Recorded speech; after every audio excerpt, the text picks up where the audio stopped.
Cats don't fight. Oh my god. I'm awake. I'm awake. I'm awake.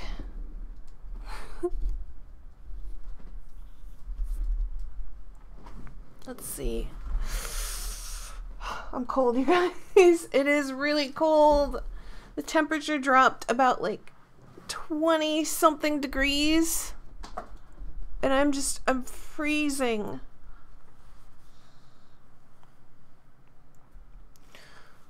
Ooh. Also, I think one of my neighbors might have, and I don't mean this jokingly, I think one of my neighbors might have died.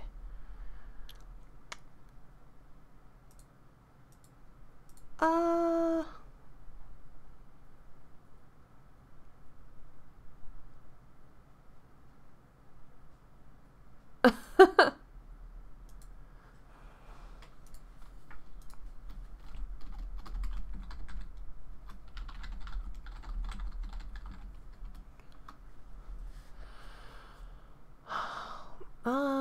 I need to make sure all the streams are working. Oh, restream chat. Of course. It is.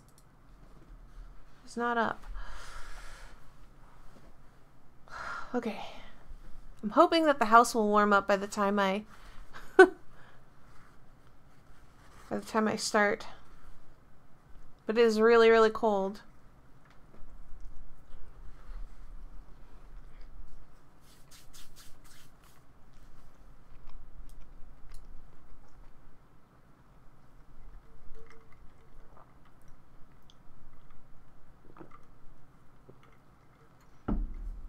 I'm hoping for a very long stream today with no breaks. Cold, cold, cold. Alright. Let's do this stupid bingo.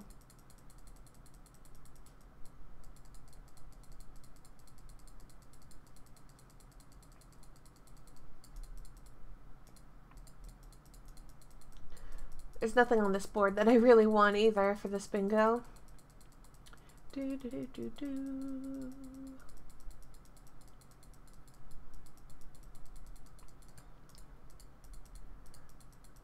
Well, I got the egg.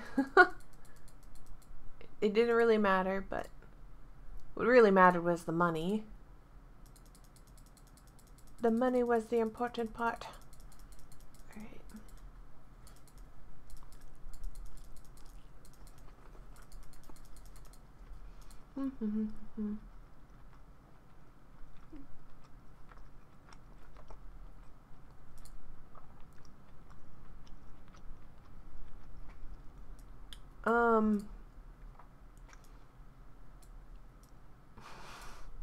I guess head up Astromon Lake while I finish eating my breakfast and everyone loads in.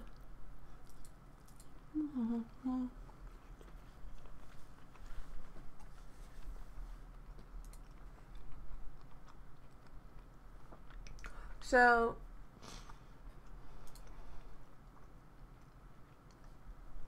I really don't know how much more South Park I have.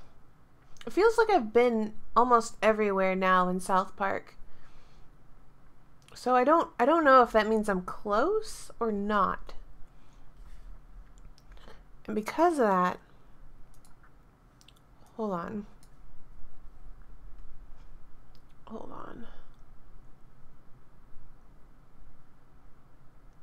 I feel like I might need to download another game. Morning, Bryant.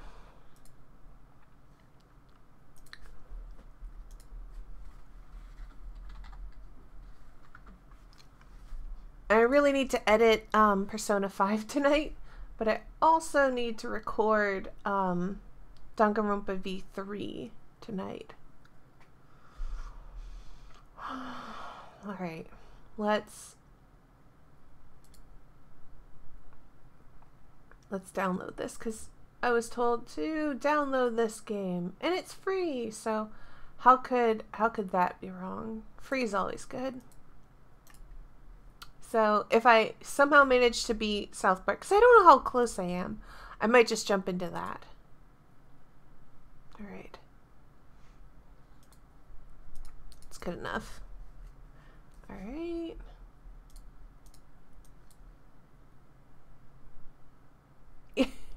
Yeah, people are telling me to play it, so.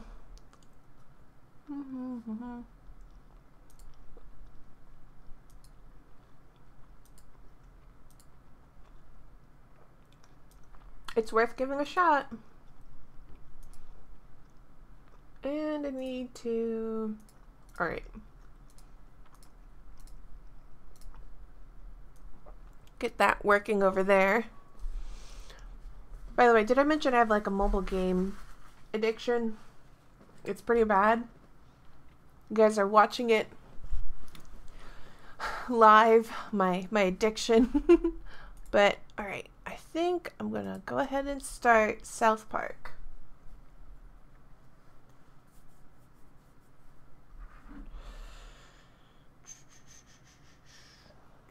Let me make sure my phone is off, because this is multiple times now has my phone bugged me in the middle of a stream. That is most upsetting. Okay. Alright. Did South Park load and then not load? What are you doing, South Park? Oh, you know what Oh, crap. I forgot to open up something. Oh, I need this. I need this so that way I can tell if somebody follows or whatever. Thank you, Steam. But what I really would like is for South Park to load.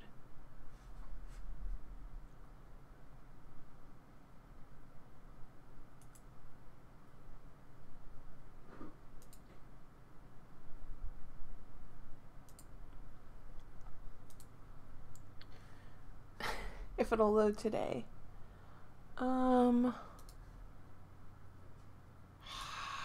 Load. Don't be difficult, please.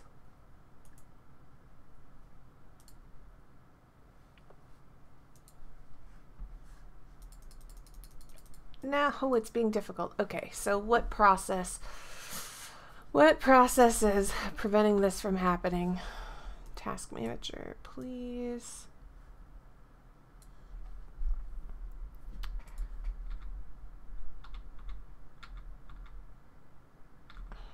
It could be Steam.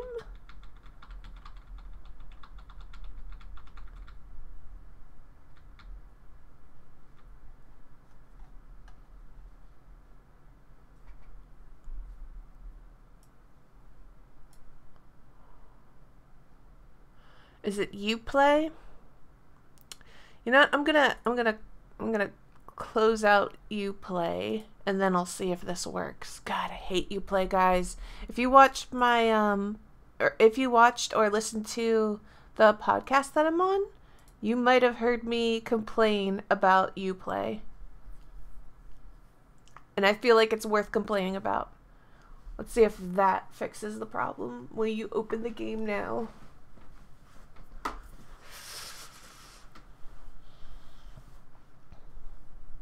Or not.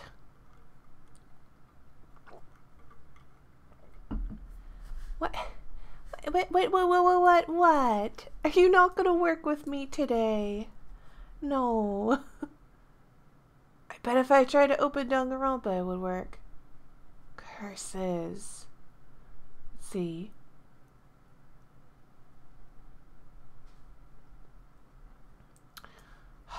Every process I have.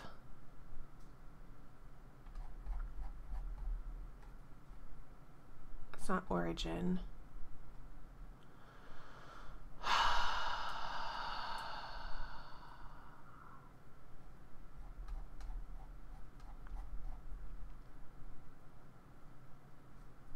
Alright.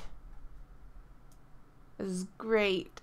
This is why I need to open up these games before I even start the stream, just because this happens. And I don't know what it is. Fine. You know what?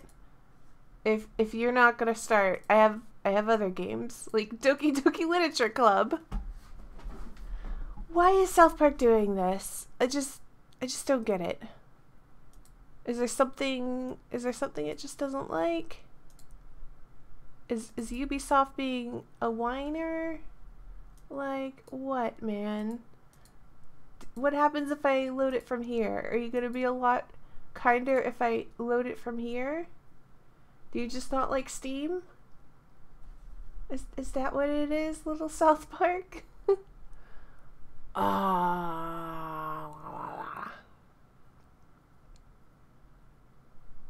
I have not done anything. I didn't even shut off my computer. So I don't understand why it's being difficult.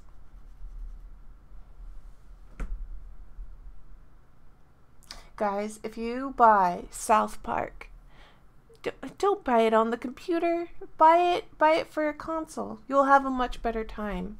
I would have a much better time. This is like one of the many aspects that I hate. Fine. I don't know what to do. I'd probably have to restart my computer, and because I can't figure out what process might be on right now that's just like not working with it.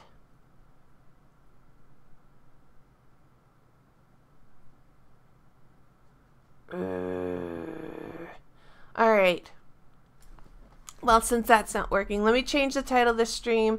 I guess we're gonna try out Doki Doki Literature Club. I have no idea what it is. And that's just what we're gonna have to do. And so let me change everything to match with what I'm going to do.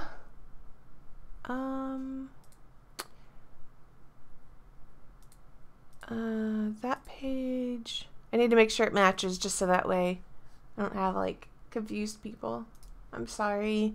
I really wanted to do that. So, let's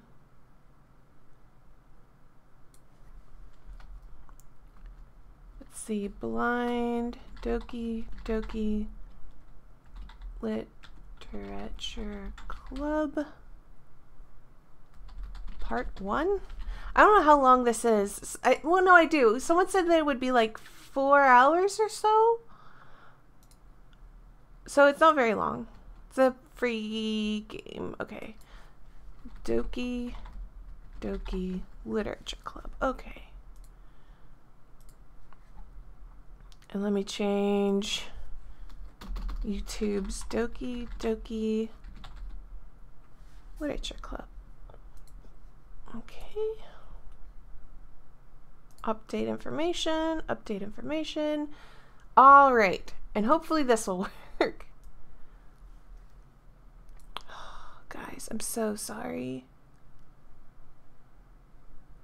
I really am. So basically the next time I stream, I'm going to have the game already up. It's going to be up and sitting and waiting. I don't get it. Okay. Doki Doki Literature Club. Please work. Please? Ah, now. We'll see who the best girl is.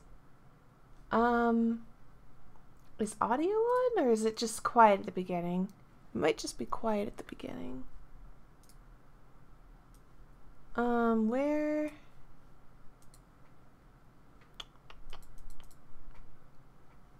It might just be quiet. All right. Oh, and I need to make sure that the screen is properly aligned. Hold on. Game capture. Call this Doki Doki capture. And if you could capture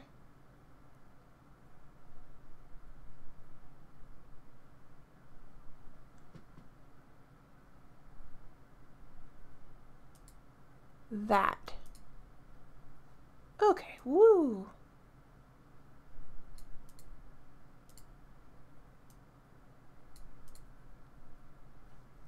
All right. This is not South Park: The Fractured But Whole, but we're just gonna leave it that way because this is a mess. I was wanting South Park. Oh, whatever. Whatever. This will be fine. This will be fine. We're gonna have a good time. I promise. And I don't know what's wrong with South Park, but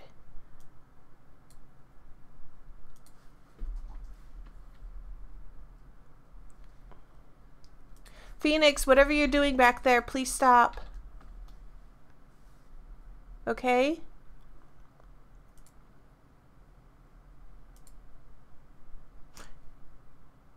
You want to come up here, buddy? And sit in front of the camera? Alright, let's see.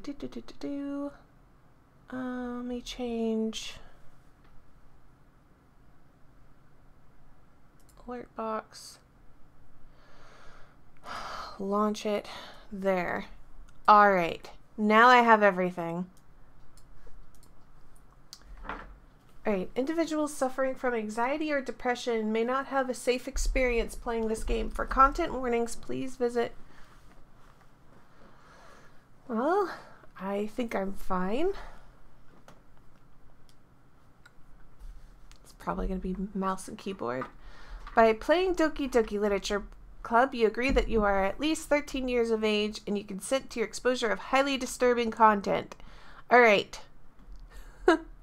Those of you who are not of age, I just want to make sure that you get your parents before watching this video. If you're watching this as a video on YouTube, like straight up, please do not watch this game if you're not okay with that, because I don't want angry parents.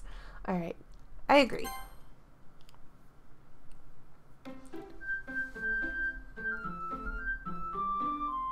This game is not suitable for children who are easily disturbed.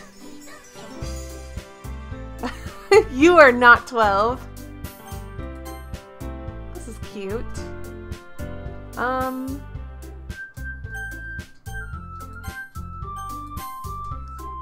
Please enter my name. Alright.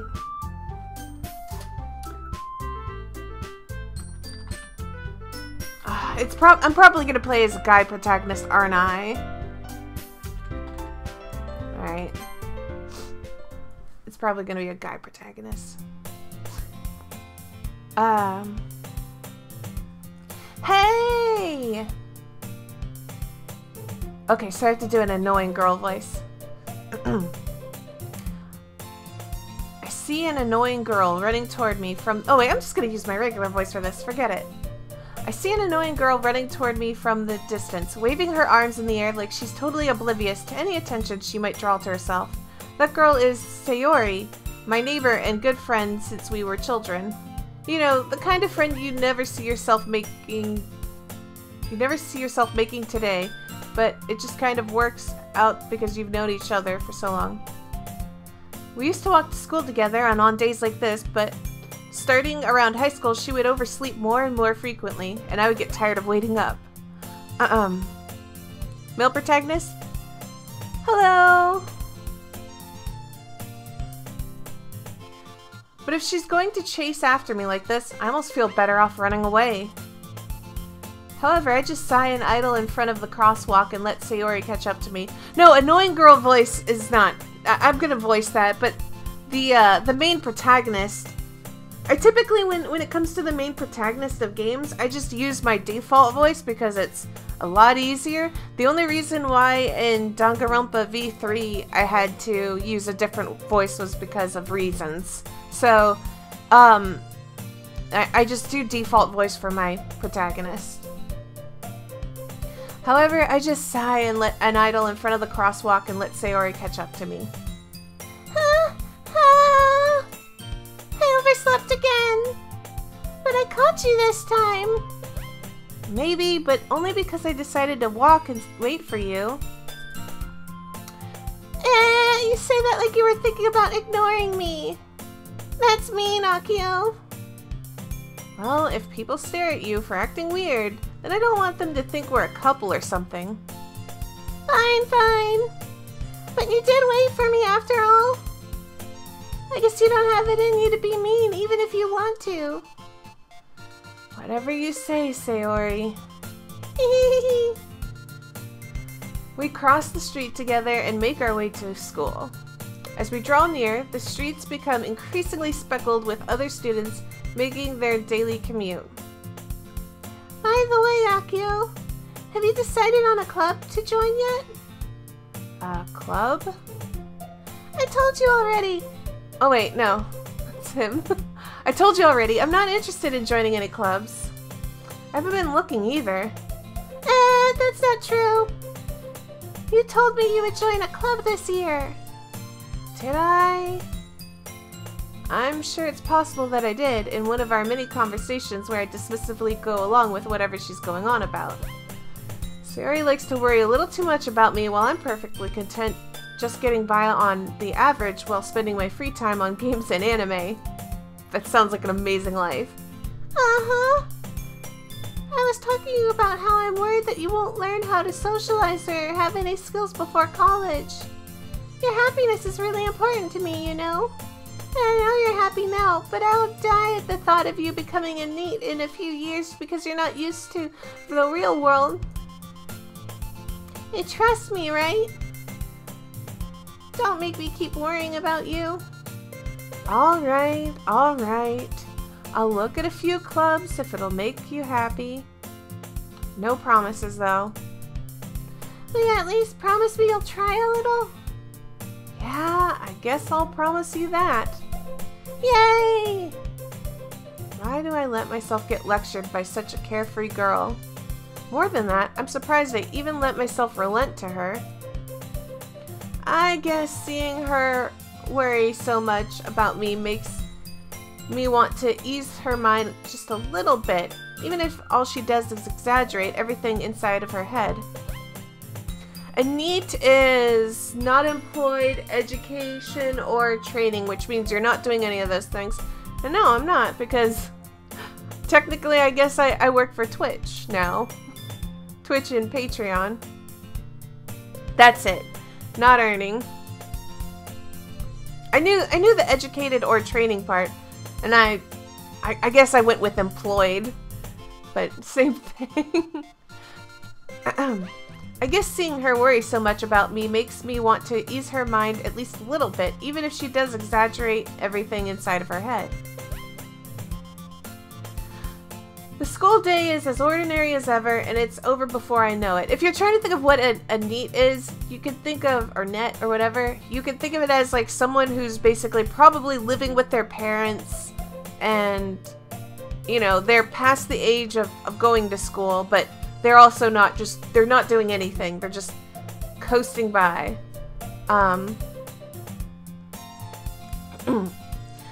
The school day is as ordinary as ever, and it's over before I know it. After I pack up my things, I stare blankly at the wall, looking for an ounce of motivation. Clubs. Sayori wants me to check out some clubs. I guess I have no choice but to start with the anime club. Hello? Sayori? Sayori must have come into the classroom while I was spacing out. I look around and realize that I'm the only one left in the classroom. I thought I'd catch you coming out of the classroom, but I saw you just sitting here and spacing out, so I came in. Honestly, you're even worse than me sometimes. I'm impressed. You don't need to wait up for me if it's going to make you late to your own club. Well, I thought you might need some encouragement. Hey, Malathar! Thank you so much for subscribing! Well, I thought you might need some encouragement, so I thought, you know... Know what? Well, that you could come to my club. Sayori. Yeah? There's no way I'm going to your club. Mimi. Sayori is the vice president of the literature club. Well, because this game is called Doki Doki Literature Club, I'm guessing I'm going to have to join this club. There's no option for me. Not that I was ever aware that she had any interest in literature. In fact, I'm 99% sure she only did it because she thought it would be fun to help start a new club. Since she was one of the first to show an interest after the one who proposed the club, she inherited the title Vice President. That said, my interest in literature is guaranteed to be even less. Yeah, I'm going to the anime club. Come on, please. Why do you care so much anyway? Well, I kind of told the club yesterday I would bring in a new member. And Atsuki made cupcakes and everything. Don't make promises you can't keep. I can't tell if Sayori is really that much of an airhead, or if she's so cunning as to have it all planned all of this out. Hi, Monica. I let out a long sigh. Fine, I'll stop for a cupcake, okay? Yes, let's go! Alright. And thus, today marks the day I sold my soul for a cupcake. I dejectedly follow Sayori across the school and upstairs, a section of the school I rarely visit, being generally used for third-year classes and activities. Sayori, full of energy, swings open the classroom door. Everyone, the new member is here! I told you don't call me a new member. I glance around the room. Okay. She looks pretty... I guess she's probably the president? Right.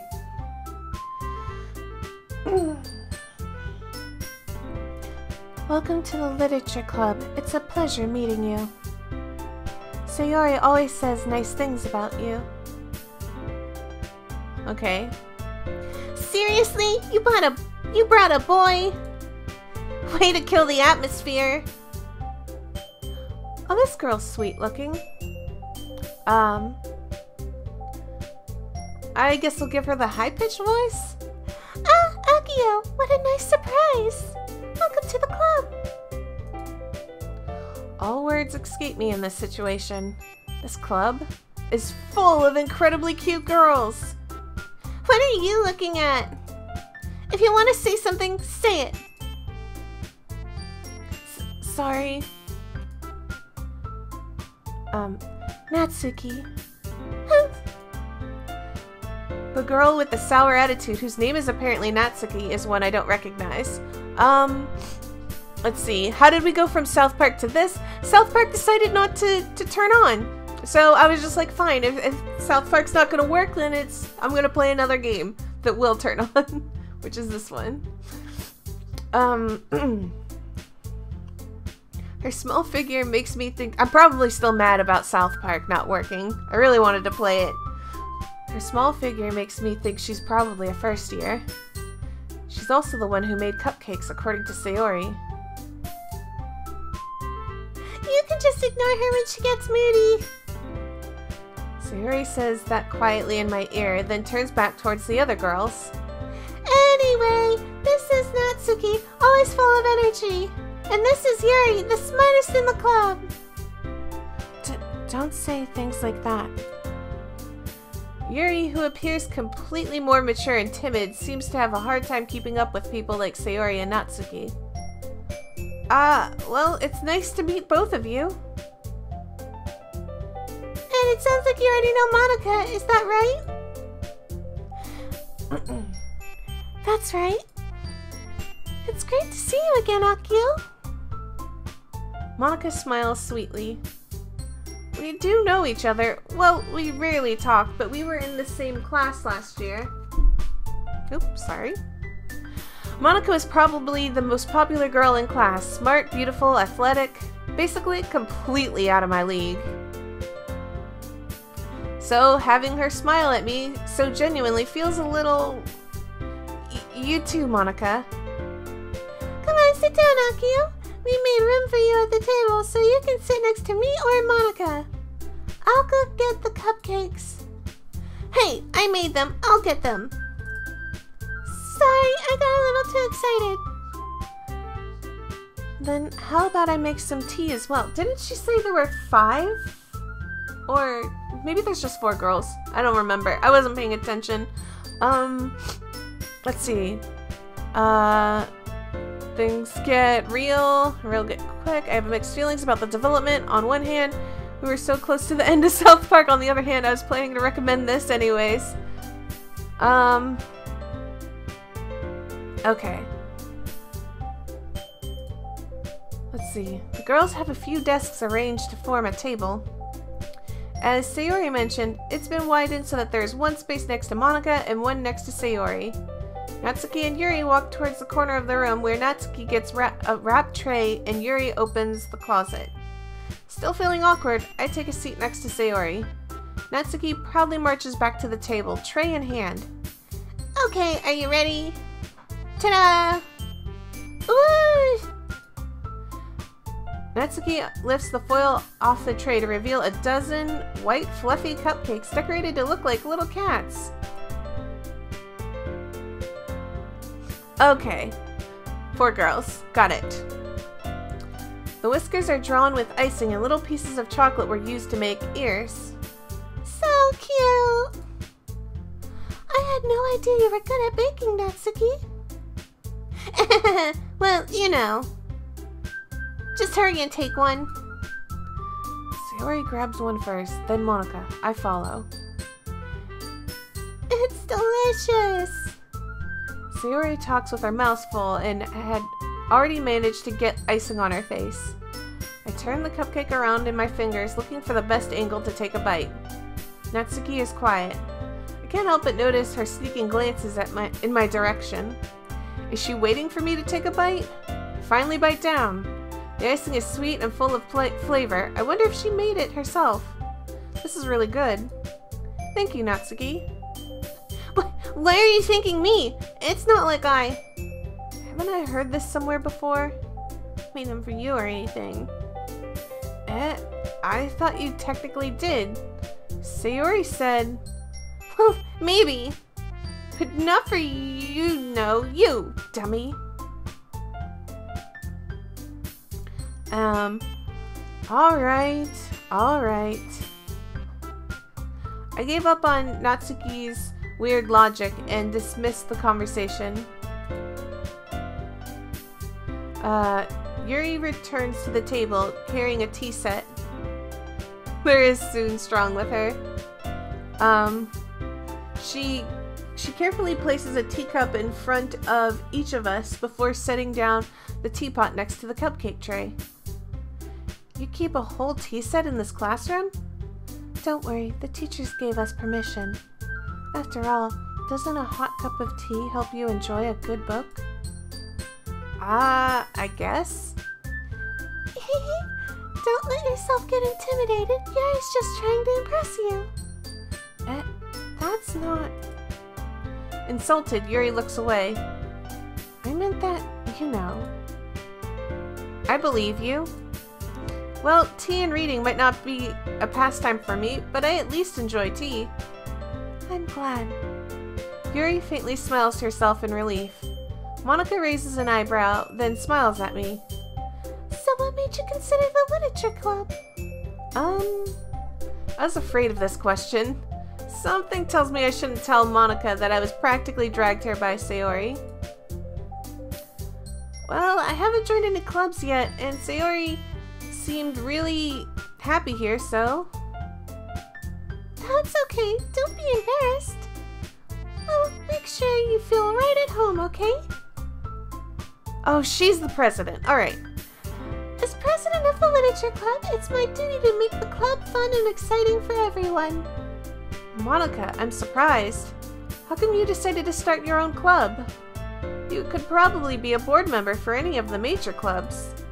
Weren't you the leader of debate club last year? Well, you know. To be honest, I can't stand all the politics around the major clubs.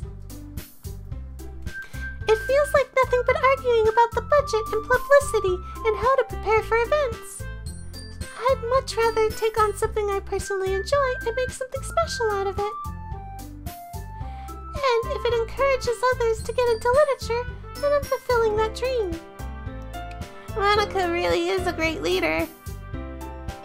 Yuri also nods in agreement. Then I'm surprised there aren't more members in the club yet. It must be hard to start a new club. You could put it that way. Not many people are very interested in putting all out the effort to start something brand new.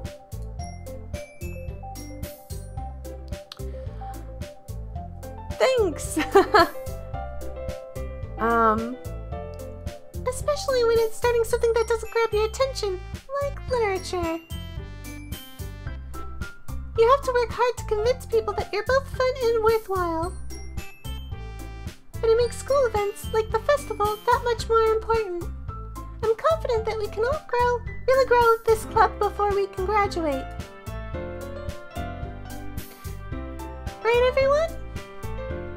Yeah. We'll do our best. You know it.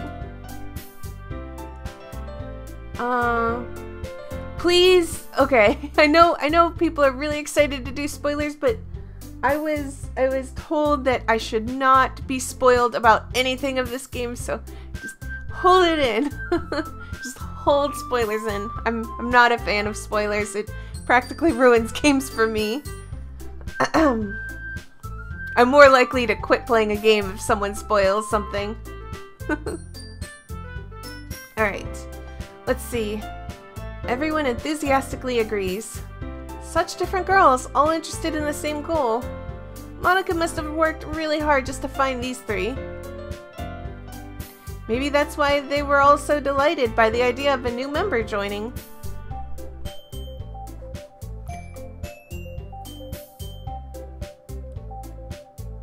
By the way, thank you guys so much for, like, I just want to point out that I already have, like, subscribers over on Twitch, and that is a huge thing for me. Thank you so much. I just got affiliate, and so all of that is really helping me out. Thank you. I just noticed. Though I still really don't know if I can keep up with their level of enthusiasm about literature. So, Akio, what types of things do you like to read? Well, considering how little I've read these past few years, I don't really have a good way of answering that. Manga? I muttered quietly to myself, half joking. Natsuki's head suddenly perks up. Looks like she wants to say something, but keeps quiet. Not much of a reader, I guess. Well, that can change. What am I saying? I spoke without thinking after seeing Yuri's sad smile. Anyway, what about you, Yuri? Well, let's see. Yuri traces the rim of her teacup with her finger. My favorites are usually novels that build deep and complex fantasy worlds. The level of creativity and craftsmanship behind them is amazing to me. And telling a good story in such a foreign world is equally impressive. Yuri goes on, clearly passionate about her reading. She seems so reserved and, timid since the usual blah blah blah. 1 second. I'm gonna save. I don't want this game to crash. Stop messing with the box, cat. Stop it. She seems so reserved and timid since the moment I walked in, but it's so obvious by the way her eyes light up that she finds her comfort in a world of books, not people. Don't drink my water. Jesus.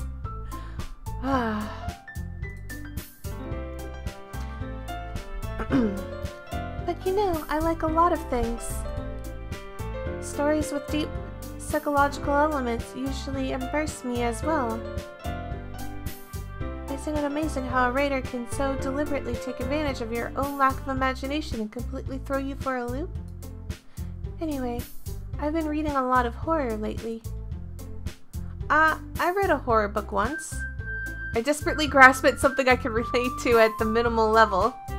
At this rate, Yuri might as well be having a conversation with a rock. Really? I wouldn't have expected that, Yuri. For someone as gentle as you.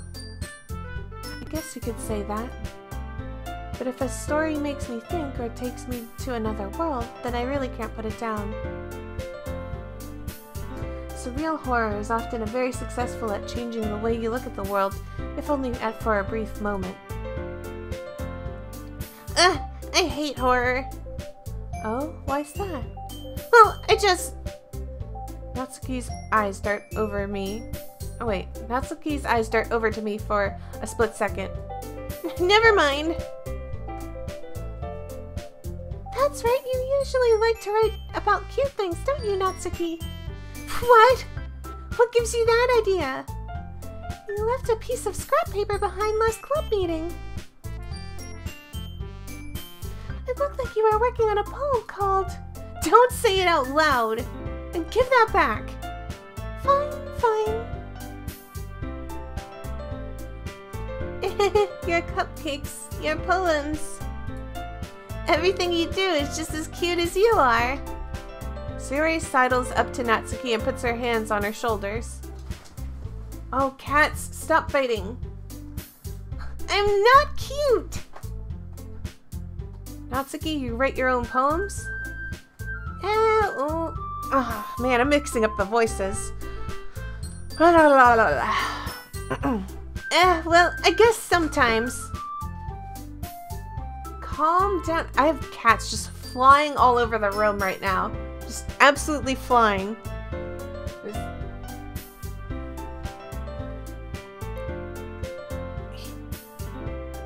Stop making so much of a racket, cat. Alright. There.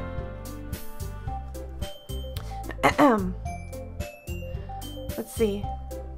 Why do you care? I think that's impressive. Why don't you share them sometime? No! Natsuki averts her eyes. You wouldn't like them. Ah, not a very confident writer yet? I understand how Natsuki feels. Sharing that level of writing takes more than just confidence. The truest form of writing is writing to oneself. You must be willing to open up to your readers, exposing your vulnerabilities and showing even the deepest reaches of your heart. Do you have writing experience too, Yuri? Maybe if you share some of your work, you can set an example and help Natsuki feel comfortable enough to share hers. I guess it's the same for Yuri. Oh, I want to read everyone's poems. We all sit in silence for a moment. Okay, I have an idea, everyone. Natsuki and Yuri look quizzically at Monika.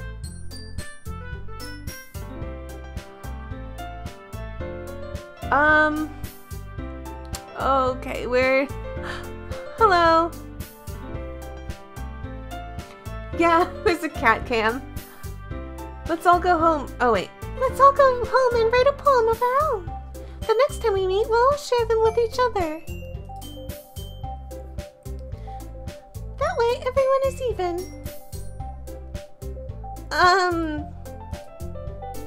Yeah, let's do it. Plus, now that we have a new member, I think this will help us all get a little more comfortable with each other and strengthen the bond of our club. Hey cats, stop fighting! They're really rambunctious right now. It's early in the morning and they want to play. So, I can't get the cats to sit here peacefully, but if you see them running around in the background, hopefully that's okay. Plus, that would be okay. Yes, I already read that. Isn't that right, Akio? Monika smiles warmly at me once again. Hold on, there's still one problem. What's that? Now that we're back to the original topic of me joining the club, I bluntly come forth with what's been on my mind the entire time. I never said I would join this club. Sayori may have convinced me to stop by, but I never made any decision. I still have other clubs to look at, and, I lose my train of thought. All four girls stare back at me with dejected eyes. But... I'm sorry, I thought. Akio! You all... I'm defenseless against these girls. How am I supposed to make a clear-headed decision when it's like this? That is, if writing poems is the price I need to pay in order to spend every day with these beautiful girls? Right. Okay, I've decided then. I'll join the literature club. One by one, the girls' eyes lit up. Yes! I'm so happy! Sayori wraps her arms around me, jumping up and down. Hey! You really did scare me for a moment. If you really just came for the cupcakes, I would have been super pissed. Then that makes it official. Welcome to the literature club. Thanks, I guess. Okay, everyone. I think with that we can officially officially end today's meeting on a good note. Everyone remember tonight's assignment? Write a poem to bring to the next meeting so we can all share. Monika looks over at me once more. Akio, I look forward to seeing how you express yourself. Yeah. Can I really impress the class star Monika with my mediocre writing skills? I already feel the anxiety welling up inside me. Meanwhile, the girls continue to chit-chat as Yuri and Natsuki clean up their food. Hey Akio, since we're already here, do you want to walk home together? That's right, Sayori and I never walk home together anymore because she's always stayed after school for clubs. Sure, might as well. Yay! With that, the two of us depart the club room and make our way home. The whole way, my mind wanders back and forth between the four girls. Sayori, Natsuki, Yuri, and of course Monika. Will I really be happy spending every day after school in a literature club? Perhaps I'll have the chance to grow closer to one of these girls. Alright. I'll just need to make the most of my circumstances, and I'm sure good fortune will find me. And I guess that starts with writing a poem tonight. Let's see.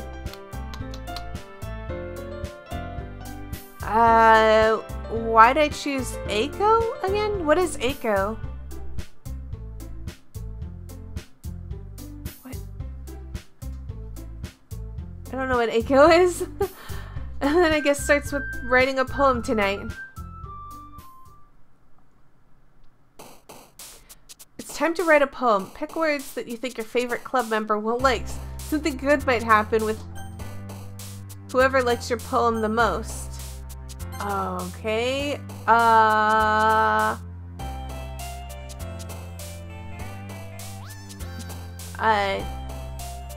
Happiness.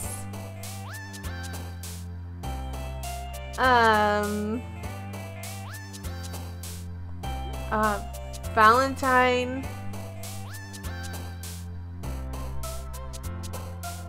Cheer.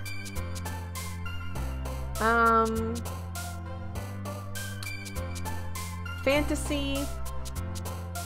Oh, I like adventure. Starscape sounds nice. But I like the color pink. Pink. Marshmallow, kiss, depression, sing, covet, extreme, unrestrained, massacre, wonderful.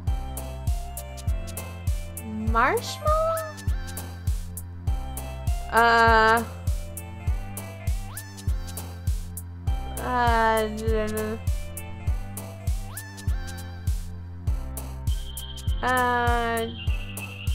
Summer?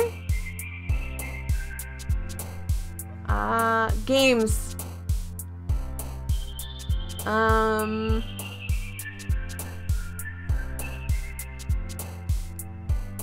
Strawberry? What else? Rainbow, sunny cheeks, puppy, shame. Oh, I like puppies. Essence, determination.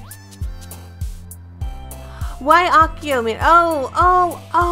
That one's a long story. I would have to really explain that. The main character's name is Akio. Let's suffice it to say, back in the day when I was trying to come up with a 4-lettered name for the male alter ego of myself, I decided to go with that, and I've stuck with it. There's a longer story that I might explain some other time, but not right now. Dance. Charm, flower, infallible, childhood, determination, dark, precious, boop.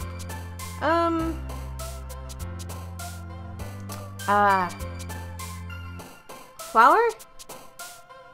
After image, raindrops, sugar, incongruent, despised, twirl, agonizing, tenacious, destiny, play. Raindrops?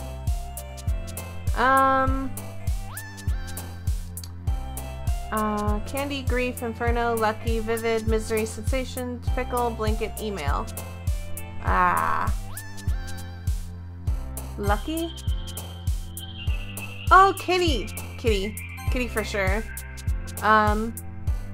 Chocolate, pain, together, vertigo, fireworks, heartbeat, tone, peace. I'm guessing that Yuri over here would want all these like dark ones because she's really into horror right now. I'm guessing.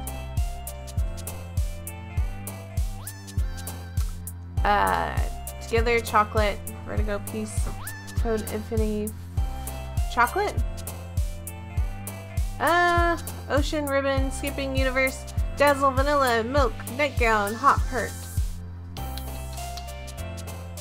Let's go with ribbon.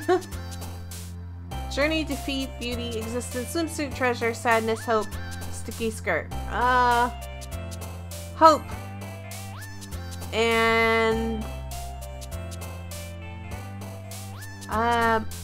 bunny? Alright. Let's see. Hi again, Akio. Glad to see you didn't run away on us.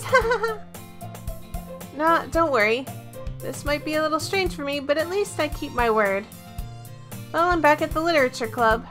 I was the last to come in, so everyone else is already hanging out. Thanks for keeping your promise, Akio. Hope this isn't too overwhelming of a commitment for you. Making you dive headfirst into literature when you are not accustomed to it. Oh, come on! Like he deserves any slack! So you already told me you didn't even want to join any clubs this year. And last year, too. I don't know if you just plan to come here and hang out or what. But if you don't take us seriously, then you won't see the end of it. Natsuki, you certainly have a big mouth for someone who keeps her manga collection in the club room. Natsuki finds herself stuck between saying Monica and manga. Manga is literature! Swiftly defeated, Natsuki plops back into her seat. Don't worry, guys. Aki always gives it his best as long as he's having fun. He helps me with busy work without me even asking. Like cooking, cleaning my room. How dependable. Sayori, that's because your room is so messy, it's distracting. And you almost set your house on fire once. Is that so? You two are really good friends, aren't you? I might be a little jealous. How come you and Akio can be good friends too? Sayori. As usual, Sayori seems oblivious to the weird situation she just put me into. Oh, Akio even brought you something today, you know? Wait, Sayori. Me? Not really. Don't be calm down. Just lay down. Okay? Yeah. Okay. Just be calm. Alright? Don't be shy. It's really nothing. What is it? Never mind. Sayori made it sound like a big deal when it's really not. What do I do? I'm sorry, Yuri. I wasn't thinking. I guess that means it's up to me to rescue this situation. Hey, don't worry about it. First of all, I wasn't expecting anything in the first place. So, any nice gesture from you is a pleasant surprise. It'll make me happy no matter what. Is that so? Yeah, I won't make it a big deal if you don't want it to be. Alright. Well, here. Yuri reaches into her bag and pulls out a book. I didn't want you to feel left out, so I picked out a book that I thought you might enjoy. It's a short read, so it should keep your attention even if you don't usually read. And we could, you know, discuss it if you wanted.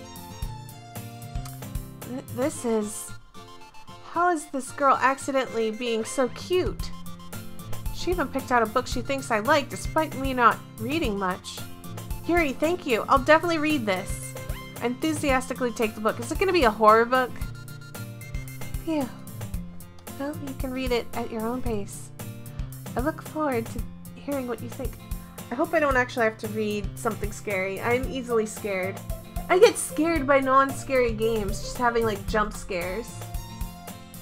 I guess that would be startled, not scared, but same difference. I look forward to hearing what you think. Now that everyone's settled in, I expected Monica to kick off some scheduled activities for the club. That doesn't seem to be the case. Sayori and Monica are having a cheery conversation in the corner. Yuri's face is already buried in a book. Can't help but notice her intense expression, like she was waiting for this chance. Meanwhile, Natsuki is rummaging around in the closet. I hear Natsuki utter an exasperated sigh from within the closet. She seems to be annoyed by something. I approach her in case she needs a hand. You looking for something in here? Freaking Monica! She never puts my stuff back in the right spot. What's the point in keeping your collection organized if someone else is just gonna mess it up? Natsuki slides a bunch of stacked books and boxes across the shelf. Manga. You read manga, right? Sometimes. Manga is one of those things where you can't admit you're really into until you figure out what where the other person stands. How did you know, anyway? I heard you bring it up at some point. Besides, it's kind of written on your face. What's that supposed to mean? I see. There's a lone volume of manga amidst the stack of various books on the side of one of the shelves. Curious, I pull it out of the stack. There it is! Natsuki snatches it out of my hand. She then turns to the box of manga and slips the volume right into the middle of the rest. Ah, much better! Seeing a box set with one book missing is probably the most irritating sight in the world. I know that feel. I get closer to the box she's admiring. Parfait Girls? It's a series I'd never heard of in my life. That probably means it's either way out of my demographic or it's simply terrible. The PC's afraid to admit he reads manga to someone who keeps an entire manga collection in the club closet. Seems legit.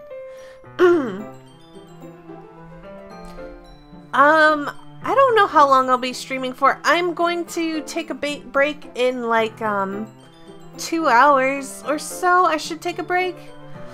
I'm cold. But anyways, and yeah, roughly around 2 hours I'll probably take a break, see if I can get South Park to work, because I'm really mad and I really want to play South Park, so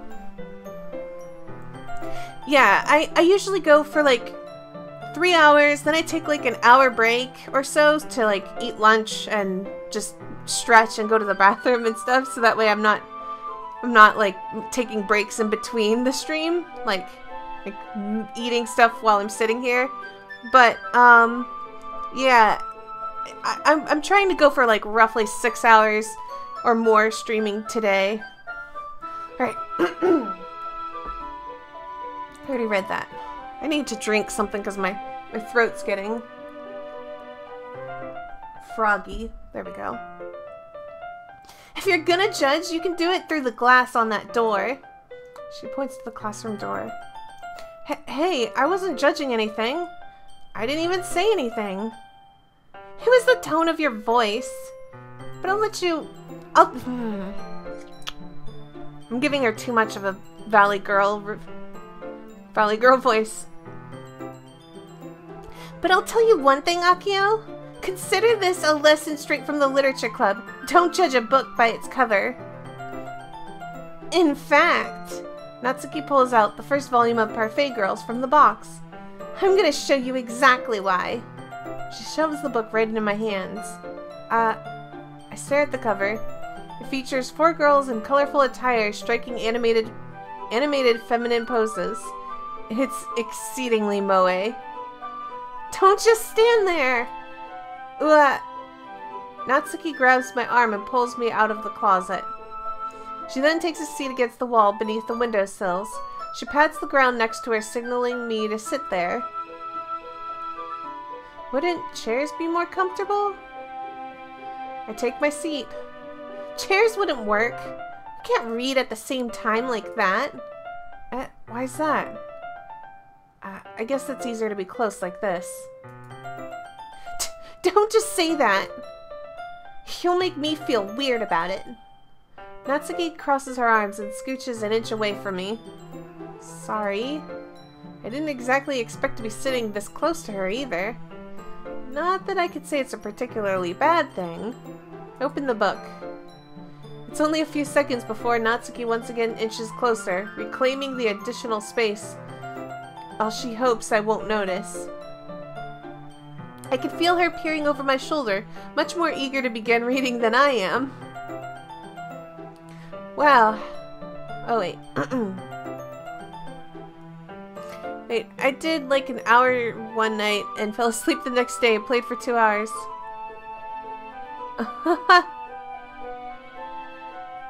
Difference between moe and kawaii? Moe... let's see. Moe is... It's not cute. Moe doesn't have to be cute. It just has to be... It has to be so much of something. How do I even... It's like hitting the epitome of, or like hitting something just right, almost. Like, kawaii is cute. Like, just literally. Whereas moe could be like the... Like, if something's like so much of something. Like, if someone is like a perfect like tsundere, or something like that, and she's hitting someone's tsune point, they would be like, oh my god, she's so moe with her tsundere, or whatever. So it's kind of like... It's just like hitting something just right, and people use it to describe that someone's being perfect as something. Alright. And I am not usually the biggest fan of tsunes. So they're okay, but they're not my favorite. Wow, how long has it been since I read the beginning? You don't go back and flip through the older volumes every now and then? Not really. Maybe sometimes after I finish the series. Hey, are you paying attention? I am, but nothing's really happened yet, so I can't talk at the same time. It looks like a bunch of friends. It looks like it's about a bunch of friends in high school. Typical slice of life affair. Kinda grew out of these, since it's rare for the writing to be entertaining enough to make up for the lack of plot. So... what should I expect from this? Is there going to be plot? Well, obviously! You think I would enjoy something that didn't have a plot? I mean... well, I guess I know what you're saying. A lot of the beginning is about simple things. Like, there's a really funny chapter where they're obsessed with a guy at... okay. Blah, blah, blah, blah. Let me do that again. Like, there's a really funny chapter where they're obsessed with a guy at the ice cream shop. Who's my favorite girl so far?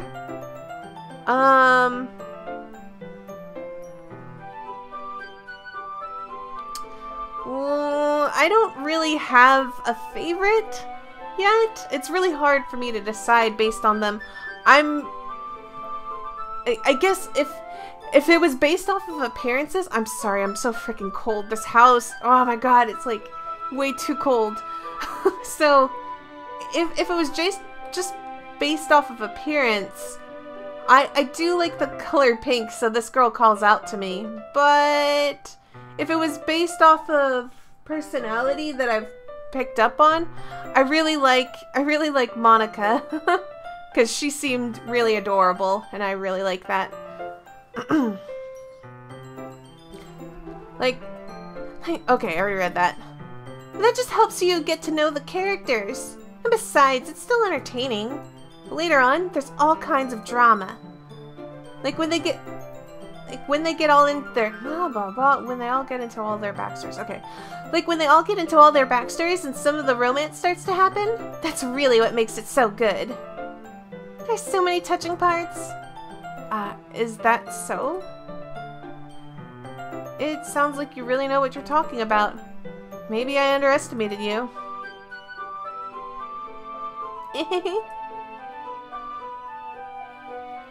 Hey, wait! What's that supposed to mean? Oh, Natsuki gave me a little shove. I just meant that I haven't seen you at your full power. Good save. This chapter seems like it's about baking.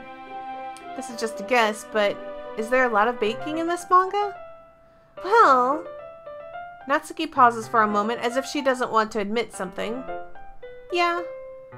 Why does that matter? It doesn't. I was just curious. Since you enjoy baking too, right? That's just a coincidence. I just happened to get into baking around the same time I got into this manga. Like I would ever get into anything because it's in a manga. I feel bad for anyone that's impressional. Definitely not a coincidence. I guess that explains Natsuki's interest in baking. Still, all the hobbies to pick up from a manga, that's definitely one of the better ones. Not to mention, she's really good at it, so who am I to judge? I need to save? Alright, I'm saving.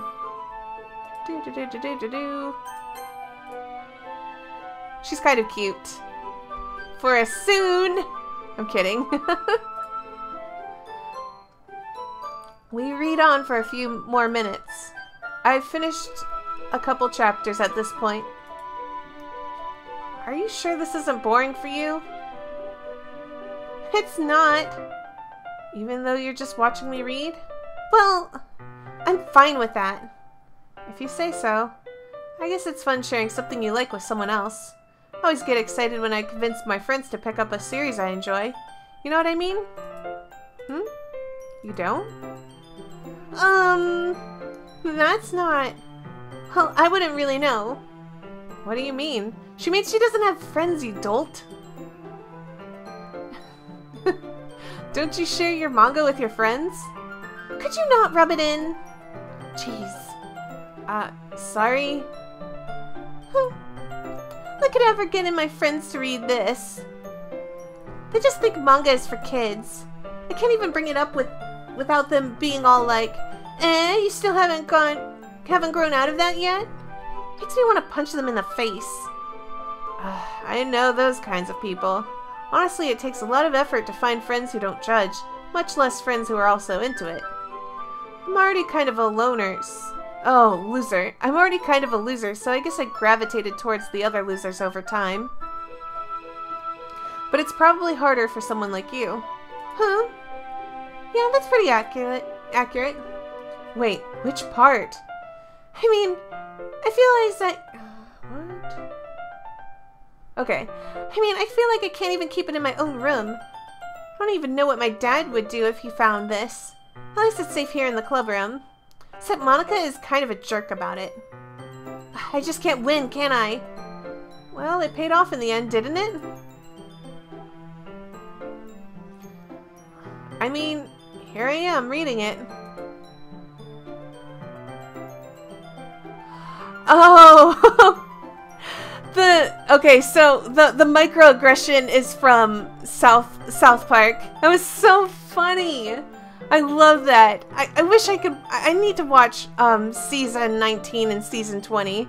But like in South Park, there's like this thing where if like someone says something that's, you know, I guess like a trigger word or microaggression or whatever, like you're allowed to do a free hit, and it's so funny. I love that. It's so good. All right.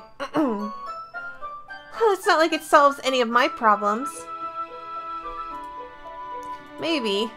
But at least you're enjoying yourself, right? So? Jeez, that's enough. You gonna keep reading or what? Yeah. I flip the page. Suddenly Natsuki starts laughing.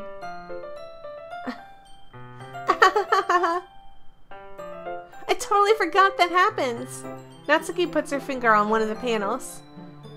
Minori is my favorite character. You always feel a bit bad for her, since she's so unlucky. But it gets especially bad when... I shouldn't be talking about that yet. Just finish this chapter.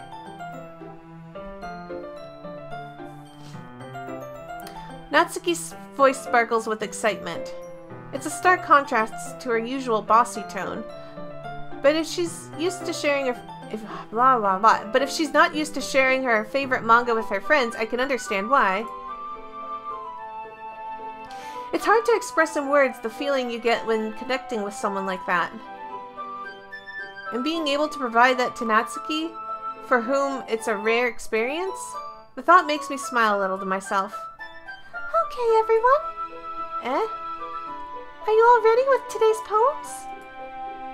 Oh, come on. Could your timing be any worse? Sorry. I just need to make sure we have enough time. But you do look pretty cozy over there. Natsuki suddenly notices how close she's gotten to me. She hastily slides herself a good 12 inches away from me. Alright, guess I'll stop here for now. I close the book and hand it towards Natsuki. You are just giving it back? Don't you want to know what happens?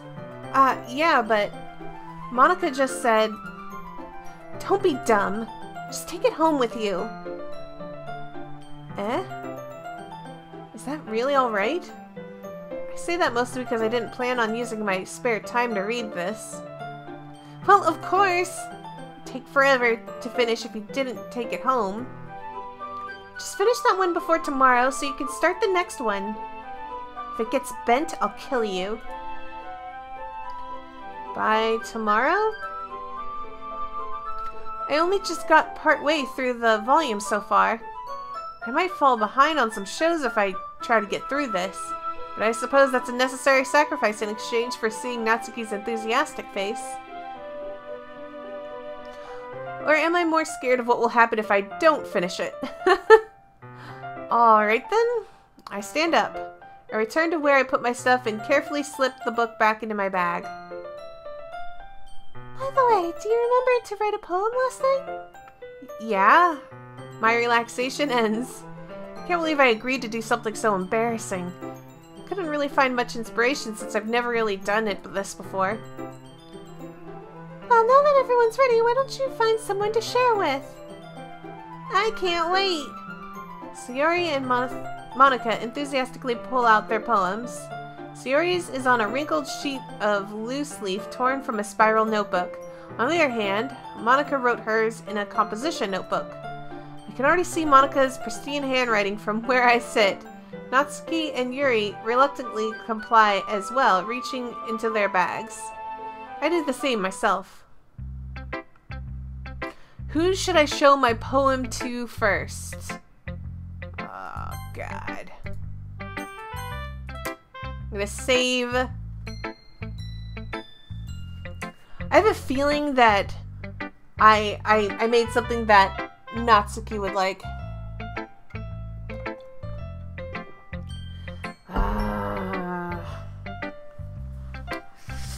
Alright, let's just show it to Monica first. In hopes that I score points with her, because I should start with Monica. Yesterday she seemed eager to read my poem, and I want her to know that I'm putting in effort.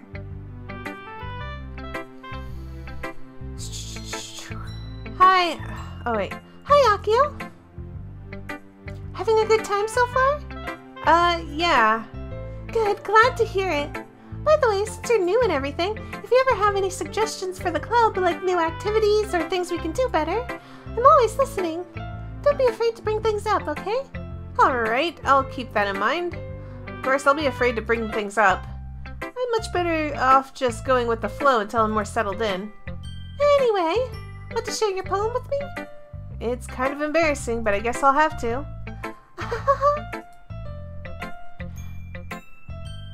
Don't worry, Akio. We're all a little embarrassed today, you know?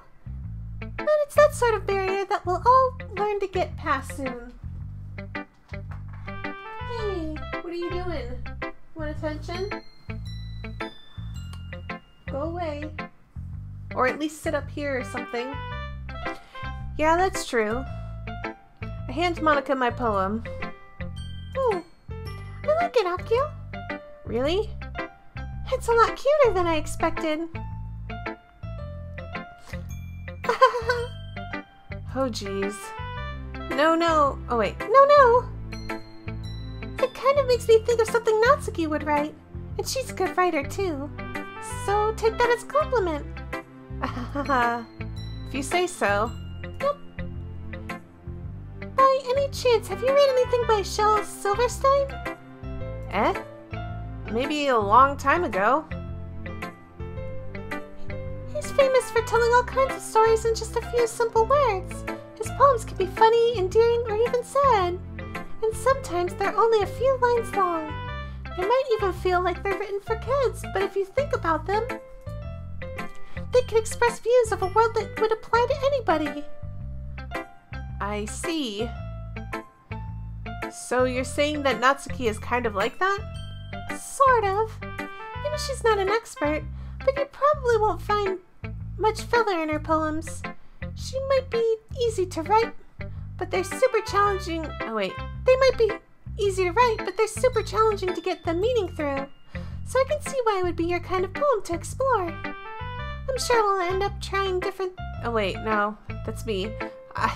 Guys, ever wonder how Danganronpa V3 recordings work out? Just like this. This is exactly how it works. I'm like, I mess up all over the place and I have to edit it all out. I'm sure I'll end up trying, blah, blah, blah. I'm sure I'll end up trying different things a lot. It could take a while before I feel comfortable doing this. That's okay. I love seeing you try new things. It's the best way to find the kind of style that suits you. Everyone else might be a little bit biased towards their own kind of styles, but I'll always help for you. Wait. Okay. But I'll always help you find what suits you the most. So don't force yourself to write the way everyone else wants you to write. It's not like you have to worry about impressing them or anything. Anyway, do you want to read my poem now? Don't worry, I'm not very good. You sound pretty confident for someone who claims to be not very good. Well, that's just because I have to sound confident. That doesn't mean I always feel that way, you know? I see. Well, let's read it then. Okay. Let's see. Hole in a wall.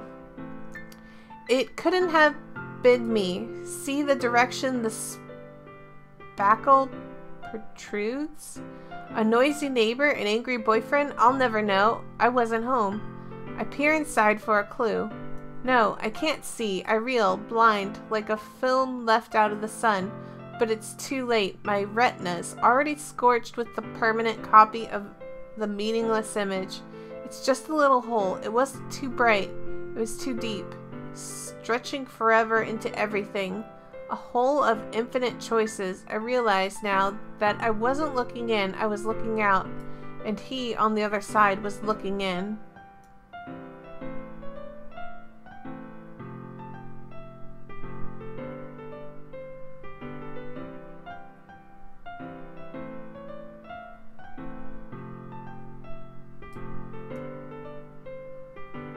What?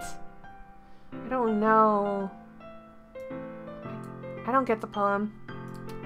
Don't get it. So what do you think? It's very freeform, if that's what you call it. Sorry, I'm really not the right person to ask for feedback. It's okay. Yeah, that kind of style has gotten pretty popular nowadays. That is, a lot of poems have been putting emphasis on the timing between words and lines. When performed out loud, it can be really powerful. What was the inspiration behind this one? Well, I'm not sure how to put it. I guess you could say that I've had some kind of epiphany recently. It's been influencing my poems a bit. An epiphany? Yeah, something like that. I'm kind of nervous to talk about the deep stuff like that because it's kind of coming on strongly. Maybe after everyone is better friends with each other. Anyway, here's Monika's writing tip of the day. Sometimes when you're writing a poem or a story, your brain gets too fixated on a specific point. If you try hard to make it perfect, then you'll never make any progress. Just force yourself to get something down on paper and tidy it up later. Another way to think about it is this. If you keep your pen in the same spot for too long, you'll just get a big dark puddle of ink. So just move your hand and go with the flow. that's my advice for today. Thanks for listening. Alright.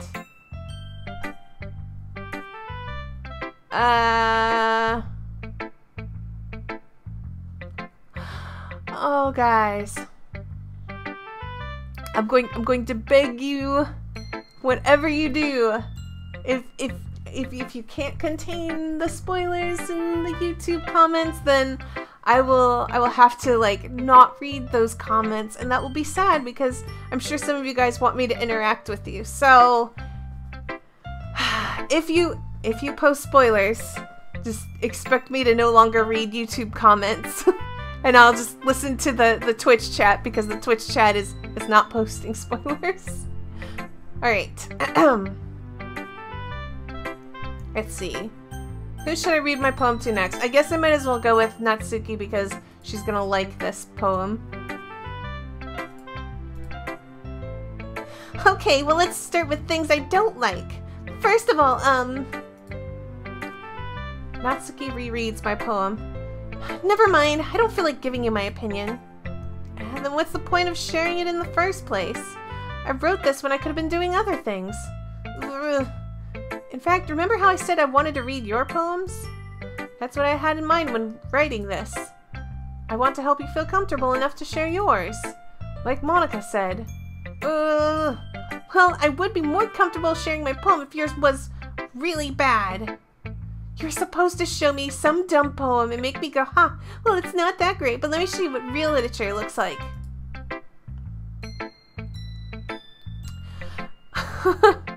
I don't know, Brian, I'm sorry. I just, because the thing is I don't want to be spoiled, so. And you went and ruined it. Hope you're happy. So, in other words, you're saying you liked it? Natsuki's retort gets caught in her throat. You're so... You don't understand anything, do you? I already told you that, so you don't have to go announcing it to the world like you're so self-important. Pretty sure you never actually said that. I say that mostly to myself. I keep clicking that button. I need to stop. Natsuki must really hate me or something. I can't figure out if it's a win or a loss that she liked my poem. For someone who's so much into games and anime, I can only assume that he is extremely dense. Because anyone who is into, like, anime, manga, or whatever would know she's being a tsundere. You dim-witted protagonist. In any case, you need to show me yours, right? Fine, I guess. Only because Monica will make me if I don't. Eagles can fly, monkeys can climb, crickets can leap, horses can race, owls can seek, cheetahs can run, eagles can fly, people can try, but that's about it. That's a cute little poem. That's fine. I actually like that. Yeah, I told you that you weren't gonna like it. I like it. What? Just be honest. I am. Why are you so convinced that I wouldn't like it? Well, because everyone in high school thinks that writing has to be all sophisticated and stuff. So people don't take my writing seriously. But isn't the point of poems for people to express themselves? Your writing style wouldn't make your message any less valid. Yes, exactly. I like when it's easy to read, but it hits you hard. Like in this poem. Seeing everyone around you do great things can be really disheartening.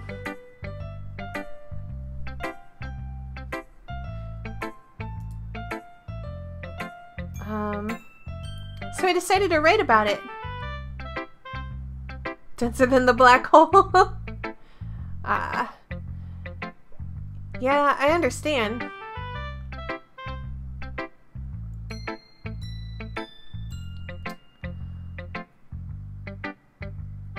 All right.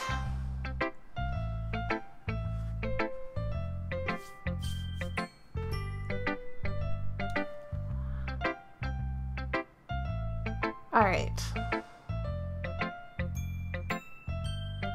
since people want to spoil and they don't want to have fun and they're gonna ruin it for everyone. I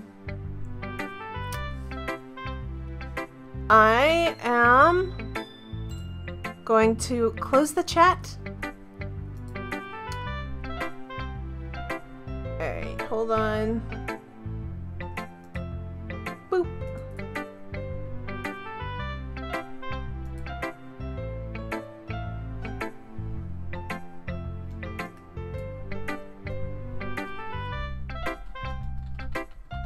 One second.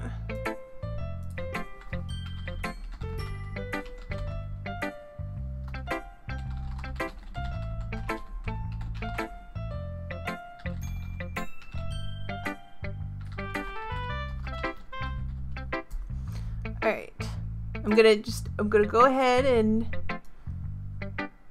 do that. Alright? So, I think that person, by the way, went on Twitch and decided to post there because I was ignoring YouTube chat. So, I'm going to now close out of all the chats. Alright? And I'm really sorry, and I will try to guess what you guys are talking about, or I will try to voice myself clearly about my thoughts and opinions while playing this to make up for it. I'm so sorry that I'm ignoring chat, but I can see that, like, clearly we're gonna have somebody just post spoilers, so I'm gonna have to do without it. I'm sorry. I'm just gonna go ahead. But anyways. Let's see. Alright. Okay. But the other nice thing is about simple writing is that it puts more weight on the wordplay. Like I set up for a rhyme at the end, but then it makes it fall flat on purpose. It helps bring out the feeling in the last line. So you did. I need to move my announcement alert box here so in case. There we go. It went to the background while I was hiding the chat, and then I need to see alerts in case someone sends donations or whatever. I don't want to be rude. So you did. I guess more went into it than I realized. That's what it means to be a pro. I'm glad you learned something. Didn't expect that from the youngest one here, did you? Yeah, guess not. I decided to humor her with the last comment. I don't really care how old everyone is, but if Natsuki is feeling proud, then I won't take that away from her. I don't think Yuri's gonna like my poem because it's too happy, isn't it? Oh my goodness! This is so good, Akio! I almost went like Homestar Runner with that. So good! No. I love it!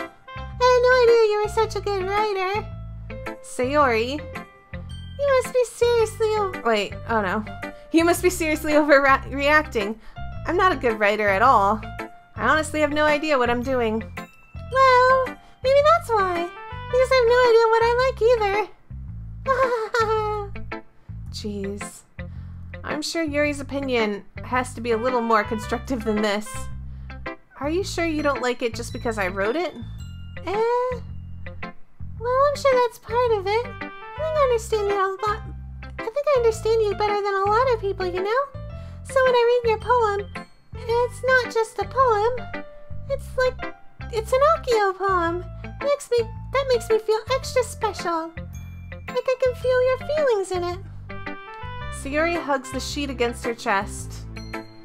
You're so weird, Sayori. I'm really happy that you wrote one. Wait. I'm really happy that you just wrote one. It just reminds me of how you're really a part of the club now. Not to mention the fact that I'm standing in front of you in the club room. Well, of course. I'm not really into it yet, but that doesn't mean I'll break my promise. See? It's like I said before, Akio. Deep down, you're not selfish at all, you know? Trying new things like this for other people, that's something that only really good people do. Thanks, Sayori. I'm not sure if Sayori sees the full picture of my motive here. Then again, I can't deny that she's part of the reason I joined. Knowing how much this means to her and all. Yeah. And I'm gonna make sure you have lots of fun here, okay? That'll be my way of thanking you. Alright, I'm going to hold you to that then. I'm making her sound too much like Monica, and I'm sorry. Yay! Now you'll read my poem too, right? Don't worry, I'm really bad at this. Yay! I'm trying to make her sound annoying and it's just not coming out. I'm trying. We'll see about that. Okay. Dear Sunshine, the way you glow through my blinds in the morning, it makes me feel like you missed me, kissing my forehead to help me out of bed, making me rub the sleepy from my eyes. Are you asking me to come out and play? Are you trusting me to wish away a rainy day? I look above, the sky is blue. It's a secret, but I trust you too. If it wasn't for you, I could sleep forever, but I'm not mad. I want breakfast. That last line. She's talking to the sun, I guess? Sayori, this is just a guess, but did you wait until this morning to write this?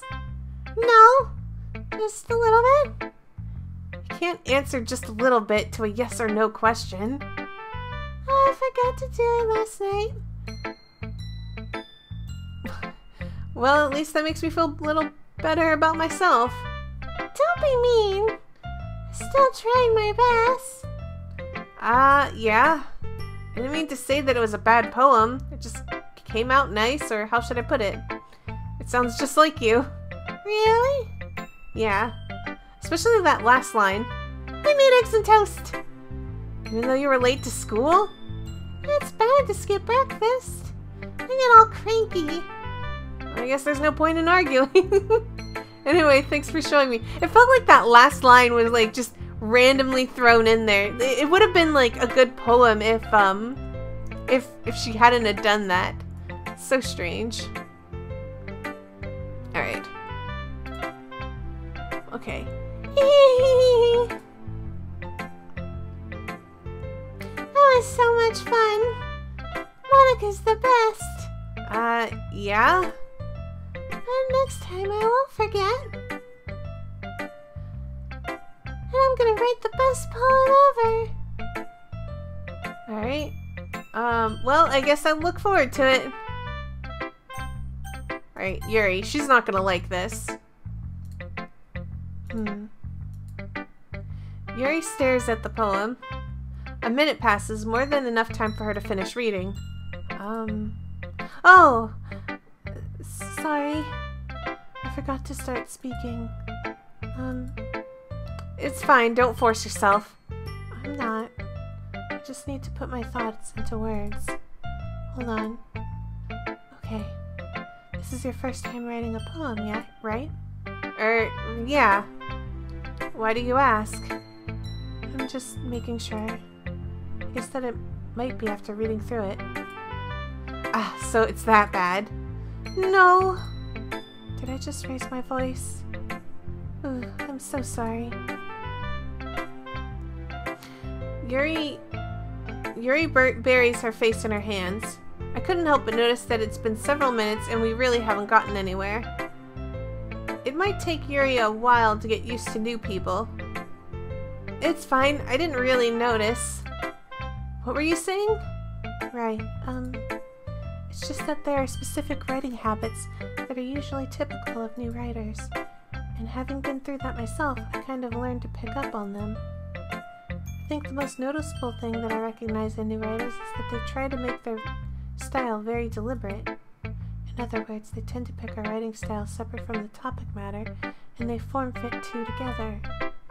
The end result is that both the style and the expressiveness are weakened. Once Yuri finds her train of thought, it's as if her demeanor totally changes. Her stammering is completely gone and she sounds like an expert. Of course, that's not something you can be blamed for. There's so many different skills and techniques that go into writing even a single poem. Not just finding them and building them, but getting them to work together is probably the most challenging part. It may take some time, but it all comes with practice and learning by example and trying new things. I also hope that everyone else in the club gives you valuable feedback. Natsuki can be a little biased, though. Biased? How? Well, never mind. I shouldn't be talking about people like that. Sorry. It's fine. I'm not sure if Yuri is apologizing to herself, me, or Natsuki. Do you mind if I read your poem now? Please do. I'd love to share my thoughts processes behind it. I'm a little scared. Yuri smiles dreamily, as if that's a rare opportunity for her. Which itself is kind of funny. After all, isn't this supposed to be a literature club? Ghost Under the Light. What? She's like such nice writing. I'm gonna have to... What does that say? The tendrils of my hair illuminate beneath the amber glow. Bathing. It must be this one. The last remaining streetlight to have withstood the test of time. The last yet to be replaced by the sickening blue-green hue of the future. I bathe calm, breathing air of the present but living in the past. The light flickers and I flicker back. What is this even? What is this even? I'm sure you guys understand this poem. Ghost Under the Light. Ghost Under the Light. I'm really good at like figuring stuff out normally.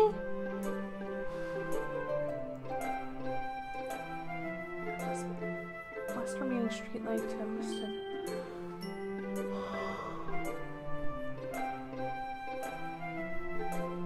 I don't get it. It's too deep. Terrible handwriting, nothing. It was so good that it hurt myself to like read. Alright. I'm sorry, I have such terrible handwriting. What? I wasn't thinking that at all. But it took you a long time to read. Well, I just don't read script very often. I actually think your handwriting is pretty. Eh? That's a relief. Also, I like the poem. Even though it's short, it's really descriptive. It wasn't too short. I usually write longer poems. Not at all. I'm really glad you liked it. To be honest, since it's our first time sharing, I want to write something a little more mild. Something easy to digest, I suppose. Are you into ghosts, Yuri? Hoo-hoo. Actually, this story isn't about a ghost at all, Akio. Really? I must have totally missed the point. Well, I suppose you did only glance over it after all. Remember that poets often express their own thoughts, feelings, and experiences in their work. They usually do more than tell a simple story or paint a picture. In this case, perhaps the subject of the poem is only being symbolically compared to a ghost. Lingering in her last remaining place of comfort, unable to let go of the past, and soon to be left with nothing. That's a lot more solemn, putting it that way. I hadn't even thought of that. That's impressive. It's nothing, really. Well, it makes me happy that you think that. Just remember that it won't be long before you pick up on these things, too. Yeah, maybe you're right. I guess I'll have to keep trying. I'm counting on you. Phew! I guess that's everyone. Glance around the room. That was a little more stressful than I anticipated. It's as if everyone is judging me for my mediocre writing abilities. Even if they're just being nice, there's no way my poems can stand up to theirs. This is a literature club after all. I sigh. I guess that's what I ended up getting myself into. Across the room, Sayori and Monica are happily chatting. My eyes land on Yuri and Natsuki. They gingerly exchange sheets of paper, sharing their respective poems. As they read in tandem, I watch as their expressions change. Natsuki's eyebrows furrow in frustration. Meanwhile, Yuri smiles sadly. What's with this language? Oh, that's her. What's with this language? Eh? Did you say something? Oh, it's nothing. Natsuki dismissively returns the poem to the desk with one hand. I guess you could say it's fancy. Thanks. Yours says cute. Cute? Did you completely miss the symbolism or something? It's clearly about the feeling of giving up. How can that be cute? I know that. I just meant the language, I guess. I was trying to say something nice. Eh? You mean you have to try that hard to come up with something nice to say? Thanks, but it really didn't come out nice at all. Well, I do have a couple suggestions. If I was looking for suggestions, I would have asked someone who actually liked it. Which people did, by the way. Sayori liked it, and Akio did too. So based on that, I'll gladly give you some suggestions of my own. First of all, excuse me, I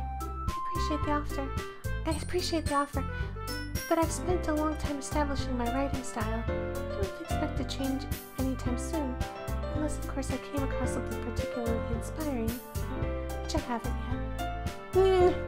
And Akio liked my poem too, you know. He even told me that he was impressed by it. Natsuki suddenly stands up. Oh, I didn't realize you were so invested in trying to impress our new member, Yuri. That's not what I... You're just... Yuri stands up as well. Maybe you're just jealous that Akio appreciates my advice more than he appreciated yours. Huh? And how did you know he didn't appreciate my advice more? Are you that full of yourself? No. If I was full of myself, I wouldn't deliberately go out of my way to make everything I do. Oh, wait, let me read that again. I would deliberately go out of my way to make everything I do. Okay, here we go, okay. I would deliberately go out of my way to make everything I do overly cutesy. Ooh. Is everything okay? Well, you know what? I was the one whose boobs magically grew a size bigger as soon as Akio started showing up. Natsuki! Natsuki, that's a little... This doesn't involve you! I don't like fighting, guys. Suddenly, both girls turned towards me, as if they just noticed I was standing there. Akio, she's trying to make me look bad. That's not true. She started it. If she could get over herself and learn to appreciate the simple writing, that simple writing is more effective, then this wouldn't have happened in the first place. What's the point of making your poems all convoluted for no reason? The meaning should jump out at the reader, not force them to have to figure it out. Help me explain that to her, Akio. Well, wait. There's a reason we have so many deep and expressive words in our language. It's the only way to convey complex feelings and meaning the most effectively. Avoiding them is not necessarily limiting yourself. It's also a waste. You understand that, right, Akio? Is this going to be a decision point that I have to pick one of them? Because the reality of it is, I didn't quite understand. Monica's poem was confusing. It sounded like she was talking about, like... It sounded like she was talking, like, peeping.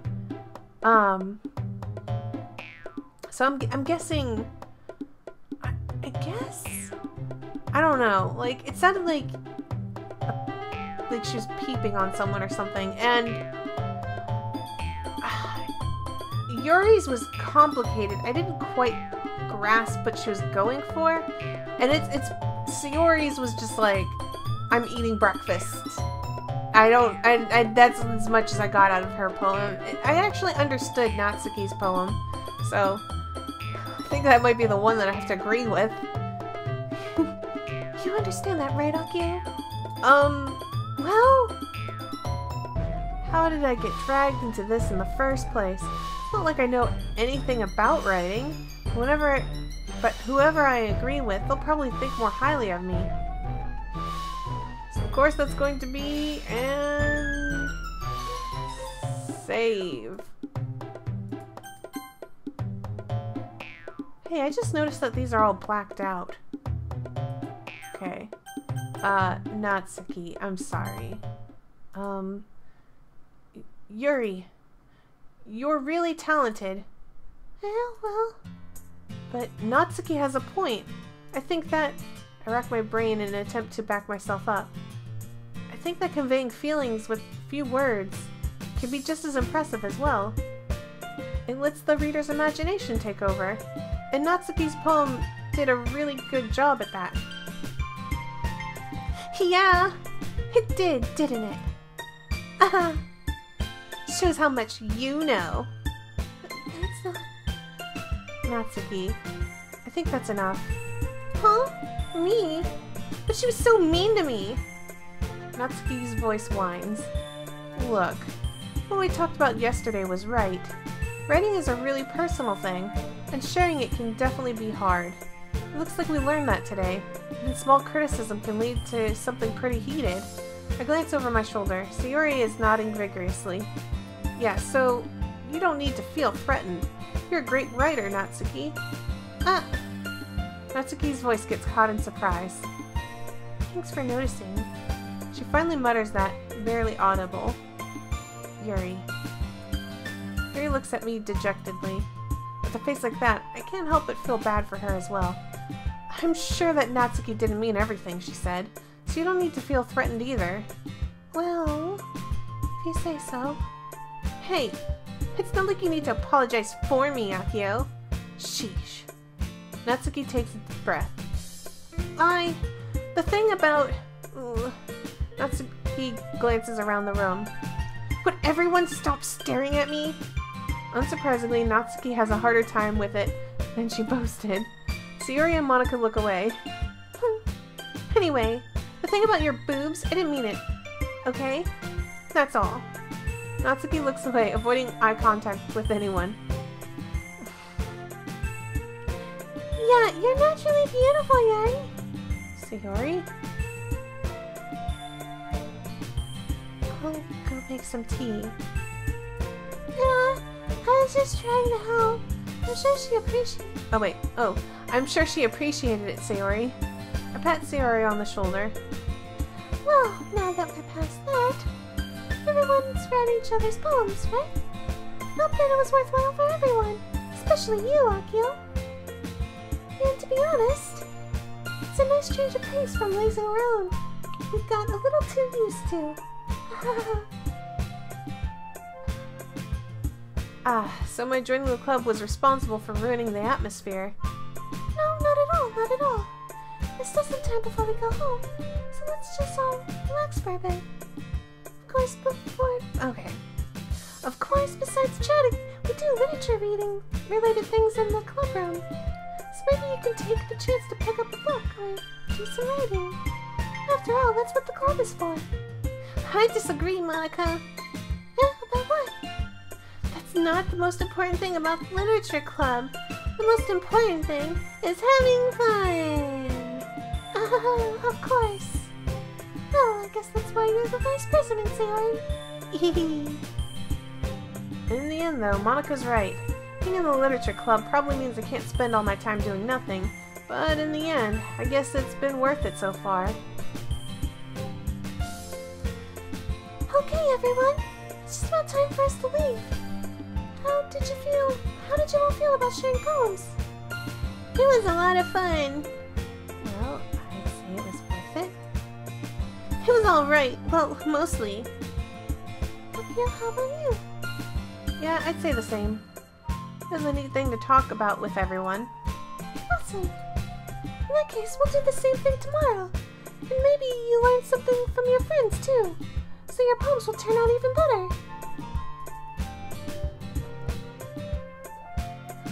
Whew.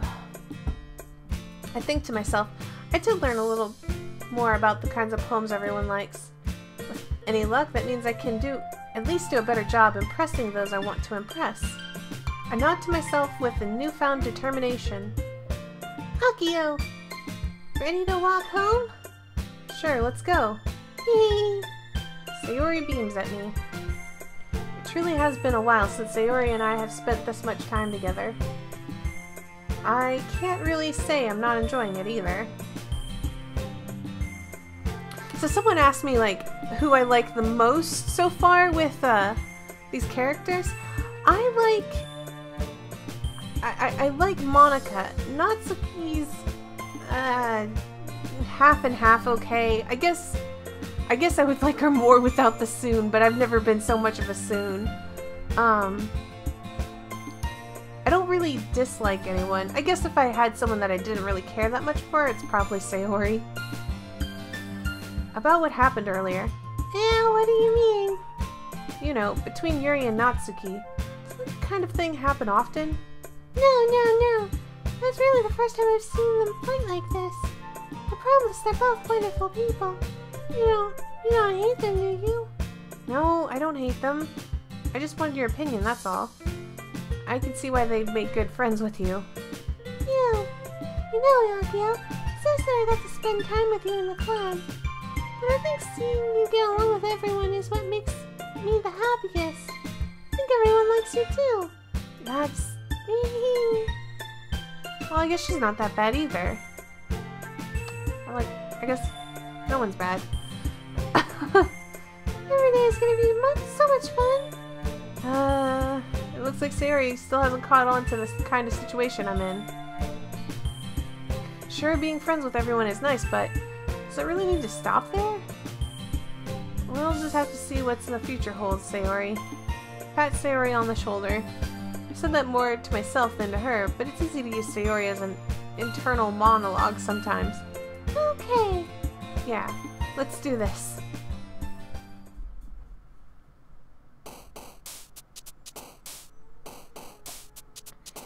Alright. I don't know. Destiny?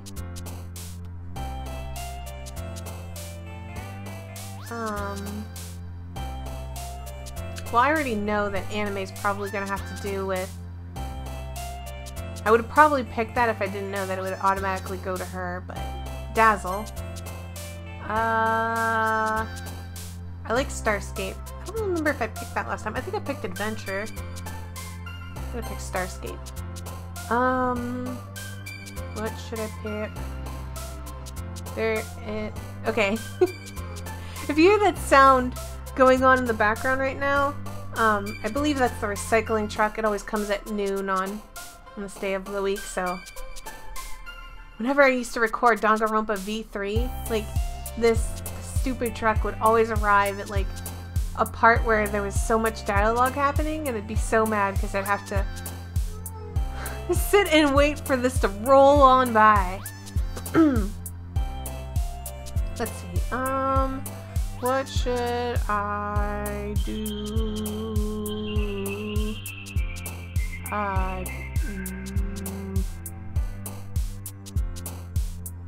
Fireworks.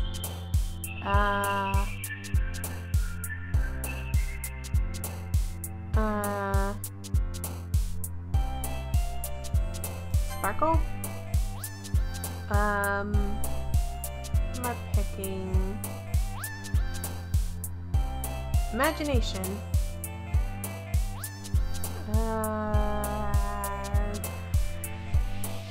Chocolate. Boop, boop, boop, boop, boop, boop, boop. What am I picking? Precious.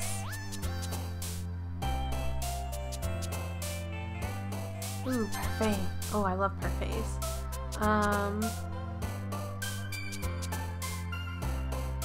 Friends? Kitty! Kitty! I have to pick kitties. Oh no. Feather?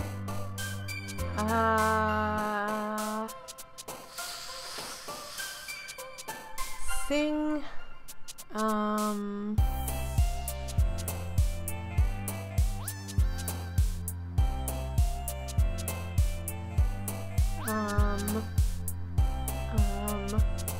Laugh. La, la, la, la, la, la. Rose.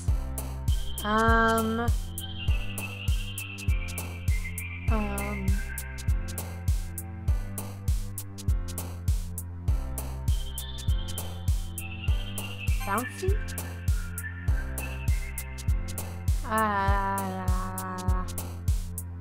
Games.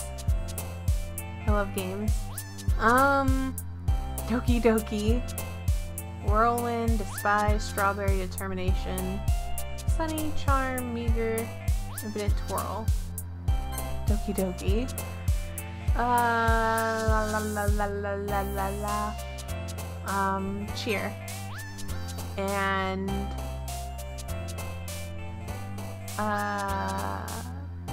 play.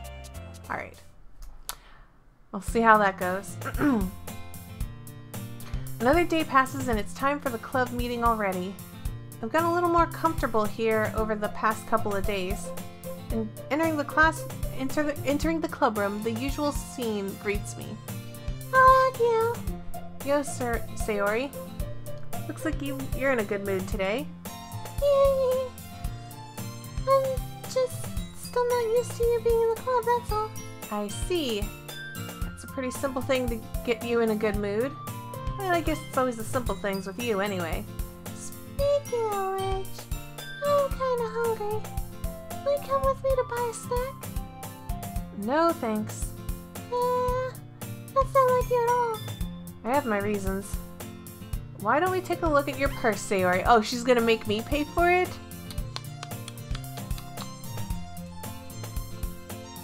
Yeah? Why that all of a sudden? No reason, really. I just wanted to look at it. Sayori nervously retrieves her coin purse. She fumbles with the latch and gets it open. Then she turns it upside down and lets the contents spill onto the desk. Only 2 small coins fall out. I knew it. I can see right through you, Sayori. That's not fair. How did you even know? It's simple. Whew. Alright.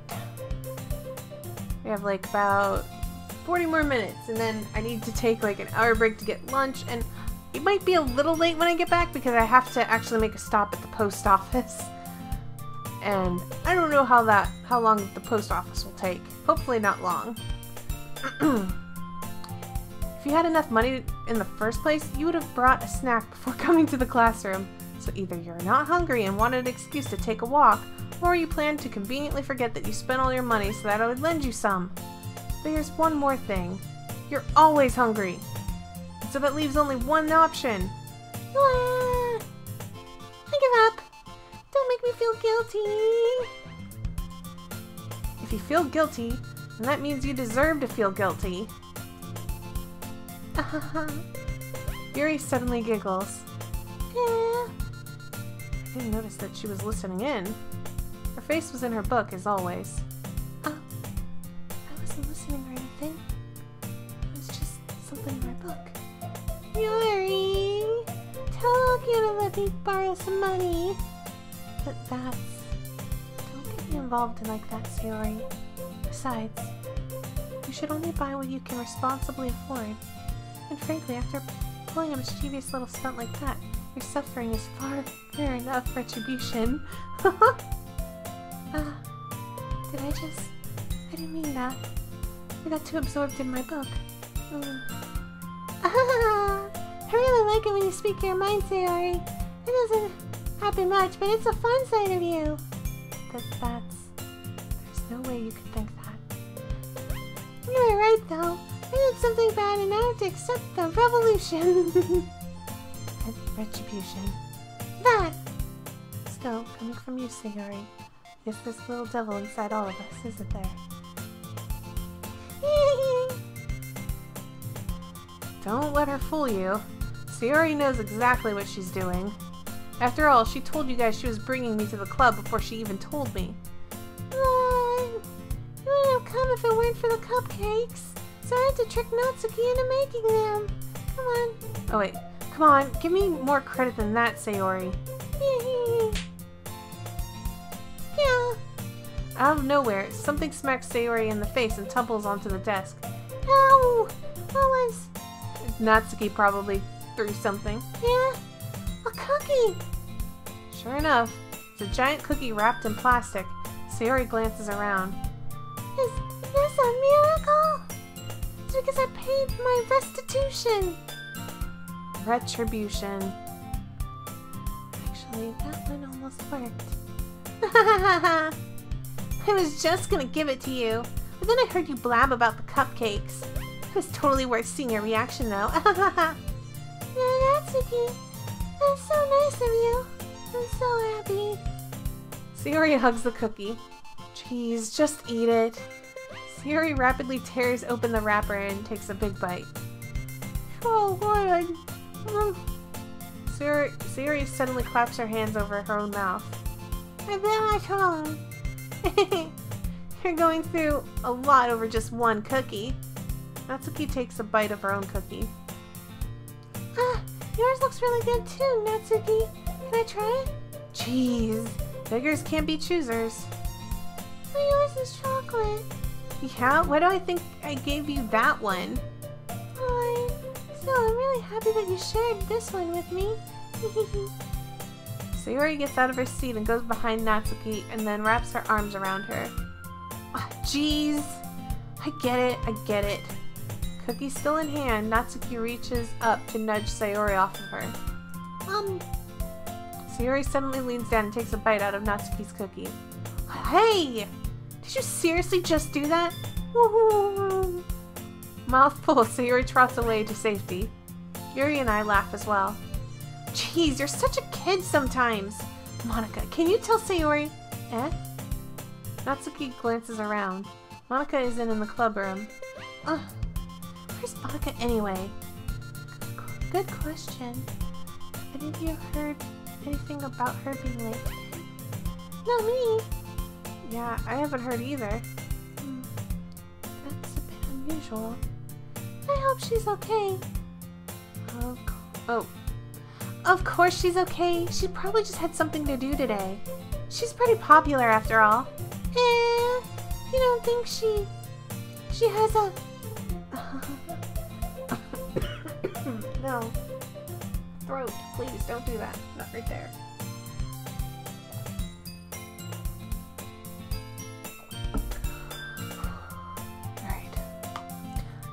Alright. I wouldn't be surprised. She's probably more desirable than all of us combined. Yeah, that's true. Excuse me? Suddenly the door swings open. Sorry, I'm super sorry. Ah, there you are. I didn't mean to be late. I hope you guys weren't worried or anything. Monika chose the club over her boyfriend after... Oh, wait. What? Monika chose the... Sayori's voice. Monika chose the club over her boyfriend after all. You're so strong-willed. Boyfriend? Who on earth are you talking about? Monika quizzingly glances at me. Never mind that. What held you up anyway? Well, my last period today was study hall. To be honest, I kind of just lost track of time. That makes no sense though. You would have heard the bell ring at least. I must not have heard it since I was practicing piano. Piano? I wasn't even aware you played music as well, Monika. I don't really. I just kind of started recently. I've always wanted to learn piano. That's so cool. You should play something for us, Monika. Monika looks at me. Maybe once I get a little better, I will. Yay! That sounds cool. I also look forward to it. Is that so? In that case, I won't let you down, Akio. Monika smiles sweetly. I didn't mean any pressure or anything like that. Don't worry. I've been practicing a whole lot recently. And I really love the chance to share once I'm ready. I see. In that case, best of luck. Thanks. So I didn't miss anything, did I? No, not really. I chose to leave out Sayori's mischievous escapade. I'm sure Natsuki would end up complaining to her anyway. It looks like everyone already settled down. This house is so cold, oh my god. Sayori somehow already finished her entire cookie. Yuri is back to her book and Natsuki disappeared into the closet. Man, it looks like no one wants to be bothered today. I slumped down into the nearest desk. How am I supposed to occupy myself with something literature related by myself like this? I guess I could always read some of the book Yuri gave me, but I'm feeling a little too tired to read. I could probably fall asleep right now. Close my eyes and end up listening in on Sayori's conversation with Monica. They're probably gonna seem really lame compared to all the other clubs, though. Well, we can't... Oh wait, I switched their voices. It's the wrong one. Dang it. Okay. Well, we can't give up. The festival is our chance to show everyone what literature is all about. The problem is the idea of a literature club sounds too dense and intellectual. It's not like that at all, you know? We just need a way of showing that to everyone. Something that speaks to their creative minds. It doesn't really solve the problem, though. What do you mean? Even if we were to come up with the most fun thing ever, nobody will come in the first place if it's a literature event. So it's more important to figure out how to get people to show up in the first place, you know? And after they come, we can do the things that speak to their creative minds. What's this? Sayori is taking this really seriously. It's rare to hear her deliberating like this. Oh, that's a good point. In that case, do you think food will do the trick? What kind? Well, I guess we could. Cupcakes! Good thinking. Natsuki would love to do that. Ah, you're right. Natsuki makes the best cupcakes. It works out perfectly. That wasn't why you suggested it? Cupcakes speak to my creative tummy. Cupcakes it is then. I'm hungry. Anyway, we still need to work out the details of the event itself. I find myself smiling. In the end, Sayori is still being her usual self. But therein lies the unexpected reason I admire her. Unlike me, who had trouble finding any motivation at all, Sayori could put her mind into things and make them come to life. I suppose that's why I end up letting her get on my case about things. I can't help but wonder what it would be like to see the world through her eyes. Oh, hello! You're really close. Ugh. I opened my eyes to find Sayori's face filling my vision. I nearly fell out of my chair. Sorry. Wait. Actually, I'm not sorry at all. It's your fault for sleeping like that. This isn't the napping club. Does our school have a napping club? You're staying up late again, aren't you? Now that you're in a club, you're gonna have less time for anime, you know. You need to get used to it. Don't say that so loud. I glanced over my shoulder to see if Monica overheard. It's true, though. Yeah, I know. You're always looking out for me, Sayori. That's what I do best. That's a problem. What about you? You look out for me better than you look out for yourself. You're still oversleeping every day, aren't you? Nah, not every day. That's not very convincing. How many days this past week have you gotten up on time? Yeah, it's a secret. I knew it. Come on. At least give me the benefit of the doubt. she's kind of adorable. She's growing on me a little bit. I can't even do that. Look, Sayori, it's written all over you. Sayori glances around at herself. How is it written all over me? You're clearly in a rush this morning. Look, your hair is still sticking out all around here. I run my fingers through the side of Sayori's hair, trying to straighten it out. You really need a brush for this. My hair is just really hard to get right. I won't fall for that. There's more than just your hair. Look, your bow isn't straight either. It's never straight. There's a toothpaste stain on your collar right here. I try to wipe off the stain with my finger. I know I would never notice that. Of course they would. Nobody's gonna tell you about it because they don't want to embarrass you. Fortunately, I don't really care about that. Hey, you meanie. You don't even keep your blazer buttoned up. Seriously, Sayori, why do you think you don't have a boyfriend yet? Well, that's super mean. Sorry, but you'll thank me later. I start to button her blazer from the bottom. Once you see how much better it looks, you'll change your mind. This is so funny. That I'm being like your mom? What is? Well, I was just thinking how weird it is to have a friend who does these kinds of things. Eh? Don't say that.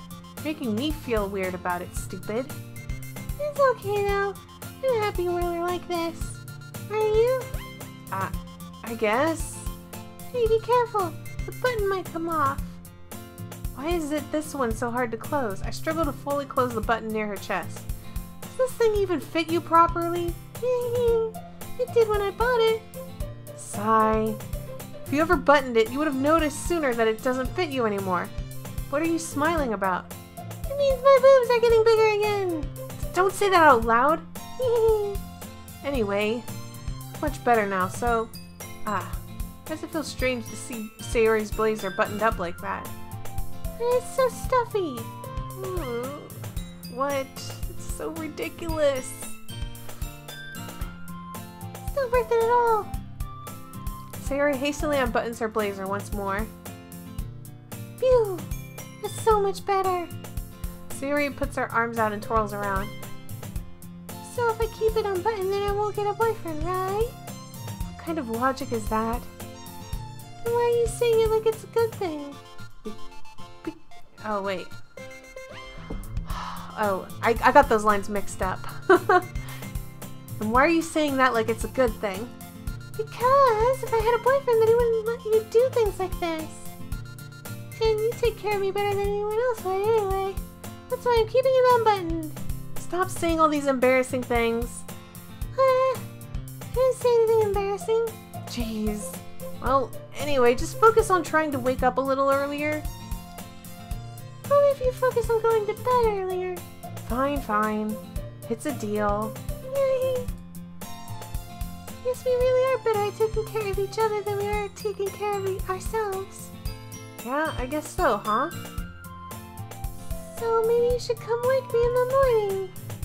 You're doing it again, Sayori. Oh, but I was joking that time. Man, it's impossible to tell with you sometimes.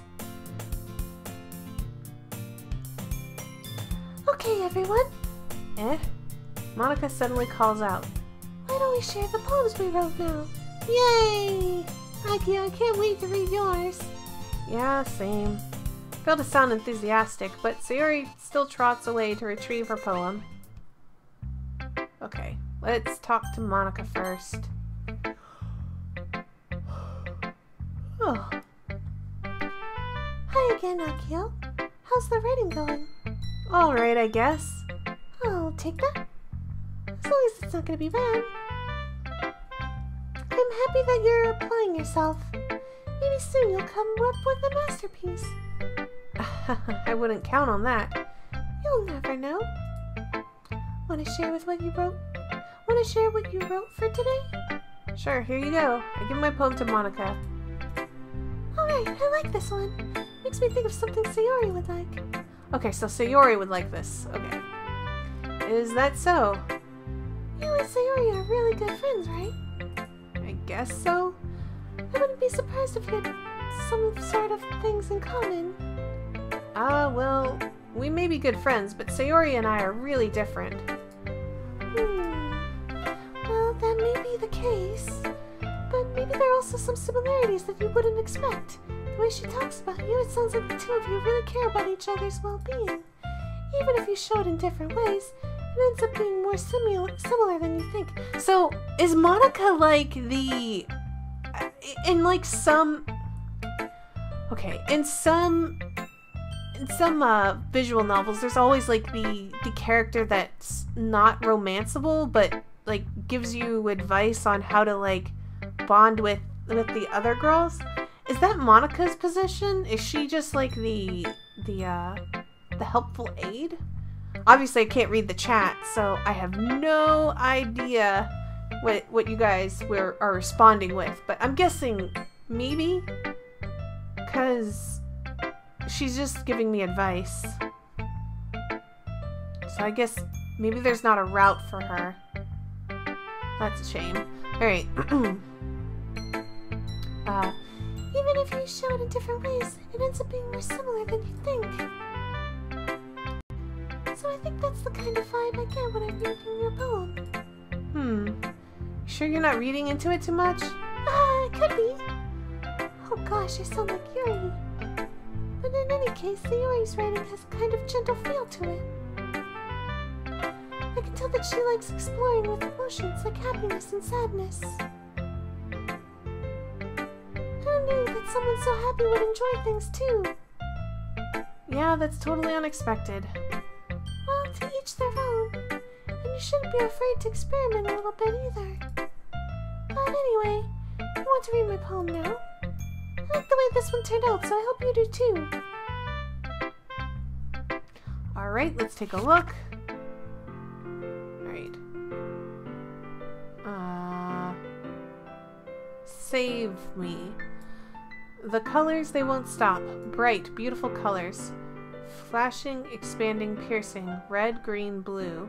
An endless cacophony of meaningless noise. The noise, it won't stop. Violent, grating, waveforms. Squeaking, screeching, piercing. Sine, cosine, tangent. Like playing a chalkboard on a turntable. Like playing a vinyl on a pizza crust. An endless poem of meaningless. Load me. What the? Okay, wait, hold on. Red, green, blue.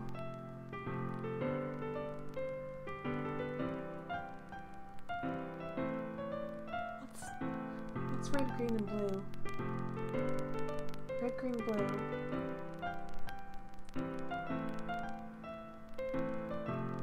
Red, green, blue. Well, I know RGB cables.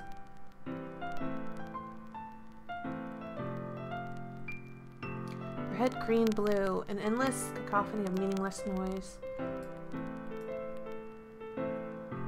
Squeaking, screeching, piercing, sine, cosine, tangent. Like playing chalkboard on a turntable. Playing vinyl on a pizza crust. I don't get it. I don't get it.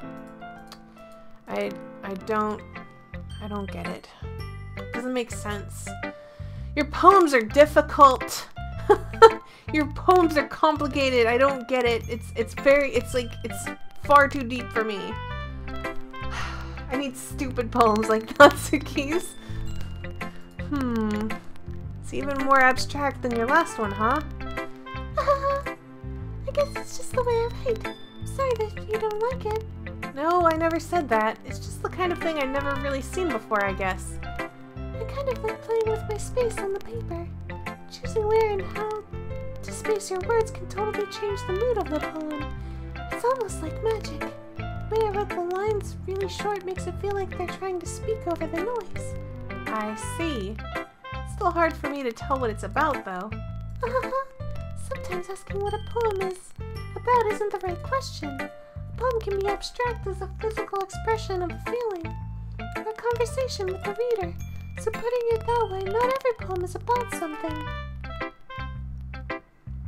Alright, I guess.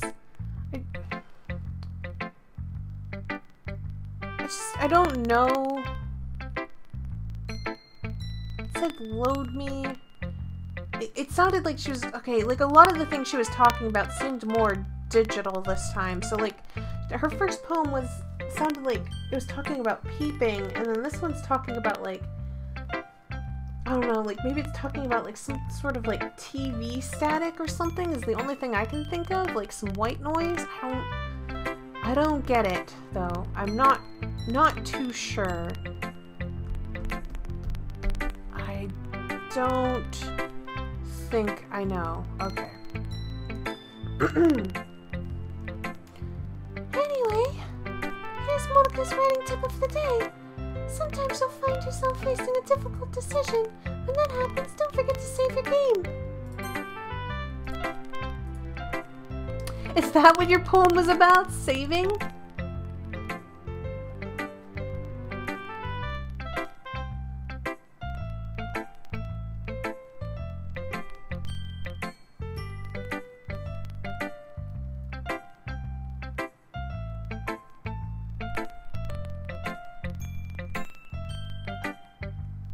Was her poem like basically telling me how a bad path would go? Is that what it was?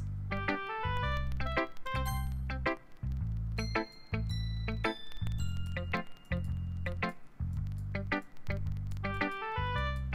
dang it. I can't read.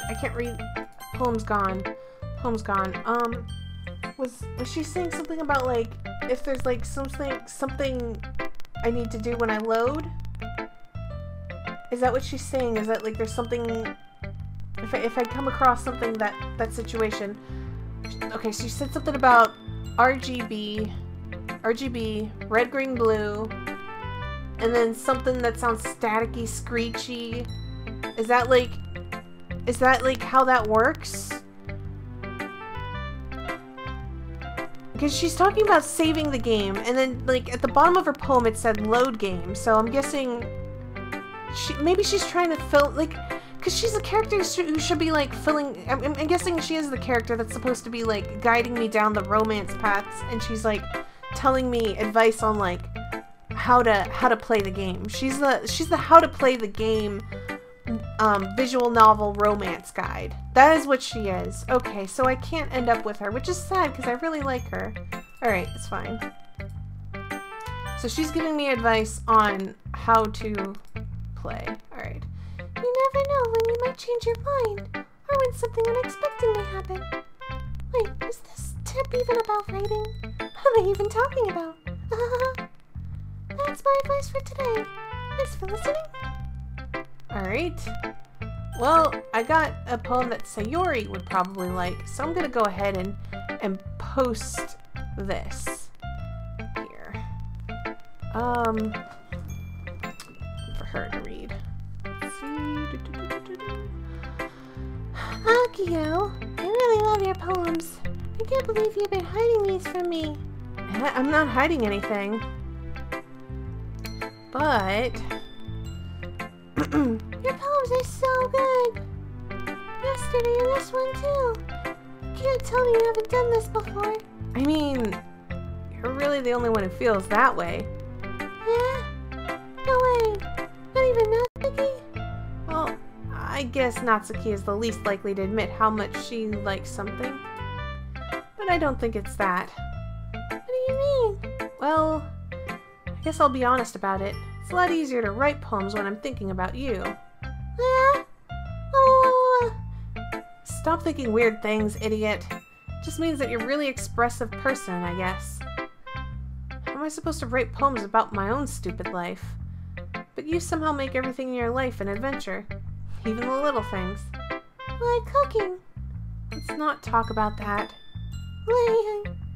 So, yeah. I guess what I'm saying is that I can feel more feelings through you than I can through myself. Because I am a bland protagonist. I have some kind of weird connection. It's your fault for getting in my business all the time.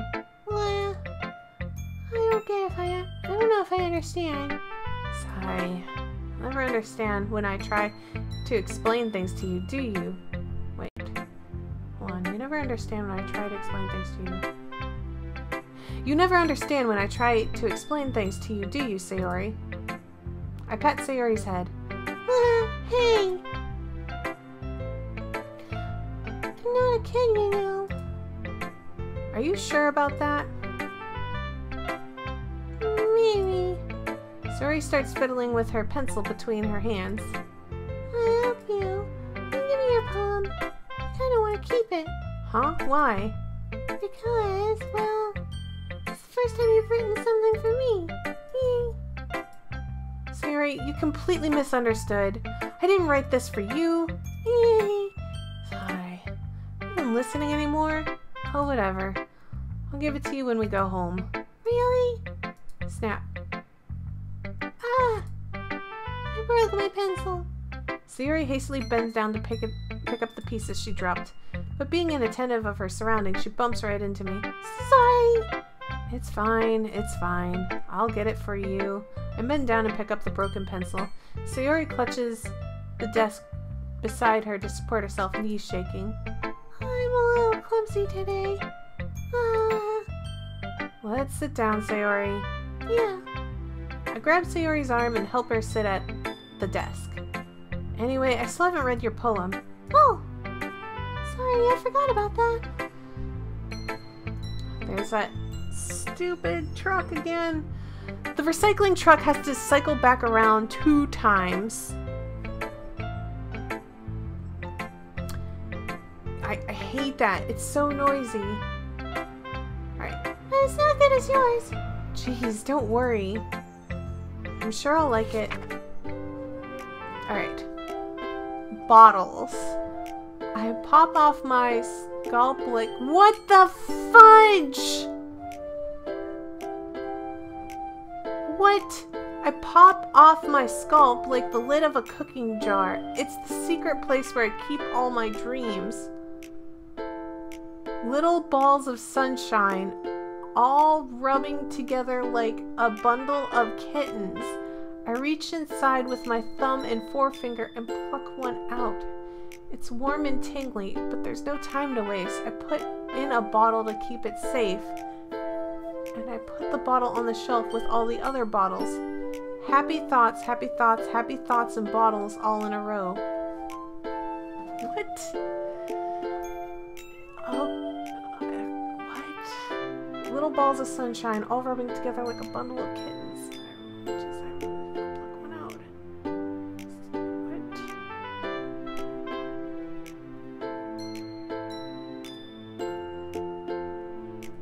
What? My collection makes me a lot of friends. Each bottle a starlight to make amends. Sometimes my friend feels a certain way.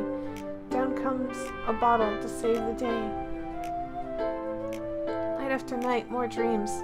Friend after friend.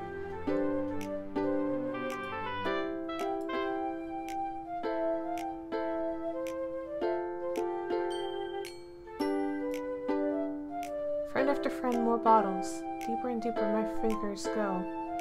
Like exploring a dark cave, discovering the secrets. Hiding in nooks and crannies, digging and digging. Scraping and scraping. I blow dust off my bottle caps. Doesn't feel like time elapsed. My empty shelf could use some more. My friends look through my locked front door. Finally, all done, I open up. In come my friends. In they come in such a hurry. Do they want my bottles that much? I frantically pull them from the shelf, one after the other, holding them out to every friend, each and every bottle. But every time I let one go, it shatters against the tile between my feet. Happy thoughts, happy thoughts, happy thoughts in shards all on the floor. They were supposed to be for my friends who aren't smiling. They're all shouting, pleading something. But all I hear is echo, echo, echo, echo, echo inside my head.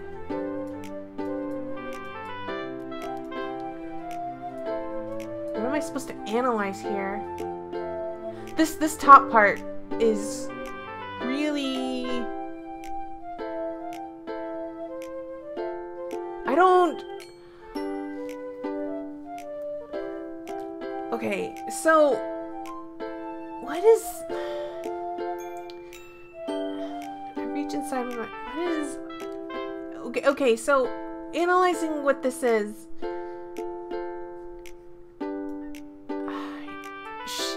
I'm guessing she bottles up all her happy thoughts.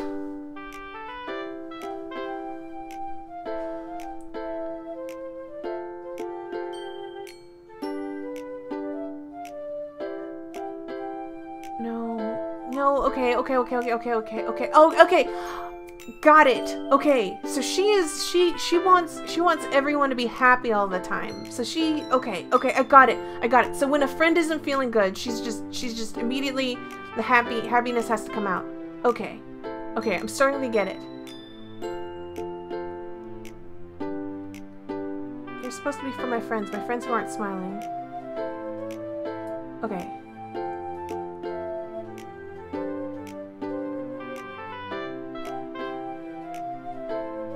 So she's constantly trying to give happiness to everyone. I'm guessing? I don't know. Guys, I could be wrong. So that's what it sounds like, though. So maybe she's faking a lot of her happiness and happiness for other people? I don't know. Maybe? Holy crap. Sayori, did you really write this? Of course I did. Didn't I tell you yesterday I was gonna write the best poem ever? Yeah, but I mean, I didn't expect something like this coming from you. Monica taught me a whole lot, and I'm really in touch with my feelings recently. I see that. It's almost kind of creepy. Creepy? Well, not exactly. Maybe because I'm used to you being cheerful. Well, never mind. I'm thinking too hard about it. The point is, it came out good, so you should be proud of it. Yeah, it was... I mean, I don't know. It was a little creepy. I don't know how to put it into words. At least I understood your poem. I'm still trying to work over Monica's in my head. Okay. I feel like I was meant to express myself this way. It even helps me understand my own feelings a little bit better. Writing is like magic. You've got pretty passion about this, huh? I hope you keep it up. Oh, no. Whoa. Accidentally hit auto. Woo. Yeah, writing's the best. I'm gonna keep writing until I die. Don't get ahead of yourself. Sayori's always had a habit of getting obsessed with something before dropping it no more than a week later. I wonder if this is one of those times. But seeing the passion in her eyes makes it hard for me to be pessimistic. Alright, let's talk to Natsuki. Maybe she'll like this poem. Natsuki reads my poem. She keeps glancing at me, then back at the poem. By now she must have read it more than once. Is it that bad? No, it's not. It's good. It's really good, okay? There, I said it. Oh, this wasn't supposed to happen at all. Why can't you be bad at this? My poems are supposed to impress you, not the other way around. You're trying to impress me? Obviously, you think I'd let you enjoy Yuri's writing more than mine? Give me a break. Well, in that case, what's the problem with me trying to impress you? I'll tell you, Natsuki's face freezes like she just realized something. You're trying to impress me? Natsuki vigorously scans her eyes over my poem one more time. Then the poem slips out of her hands and flutters to the floor. I have to use the bathroom. Red face, Natsuki quickly walks out of the room. Okay. Hey, Akio, did you do something to Natsuki? I just saw her rush out of the room like that. You didn't do anything terrible, did you? No. I just told her that. My voice gets caught in my throat. There's no way I could tell Monica that I'm trying to impress Natsuki. Monica sees the poem lying on the floor and swiftly picks it up. She skims over it the second time, her smile not fading from her lips. I see. At first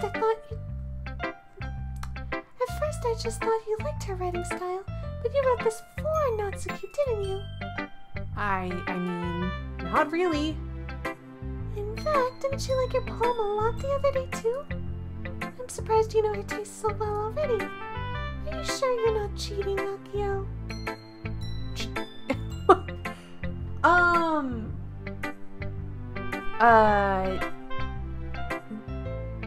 you suggesting that I've got like a walkthrough up or something and I'm cheating? Is that what you're trying to say to me? No, I'm just picking the options that I like in hopes that someone will agree with me and we agree in this game. I'm scared. I'll just save right there. Cheating? What do you mean by that? Never mind, I'm just kidding. I didn't understand Monica's joke at all. Anyway, how do you think Doki feels about you? Oh, you don't need to answer that. It was just something for you to think about. Hey! Natsuki comes up and snatches the poem out of Monica's hands. Neither of us had noticed her re-enter the classroom. Did you read this, Monica? Of course, I liked it. Ugh. You should really stop reading things that aren't for you, you know. You have a bad habit of doing that. Yeah? But Akio wrote this poem. You were supposed to share it with everyone, right? Ugh. Natsuki freezes. She apparently forgot that my poem is technically for everyone to read. Okay, well, I think Akio's done sharing this poem with everyone. It's not like anyone would read this anyway. In fact, I'm just gonna hold on to this. If you insist. What? Why are you looking at me like that? Like what? Never mind. Natsuki, I'll give you the poem, but that's not very fair to Yuri. Oh no, they're all going to want this poem, aren't they? I'm gonna have to only give it to one of them. That's what's gonna happen.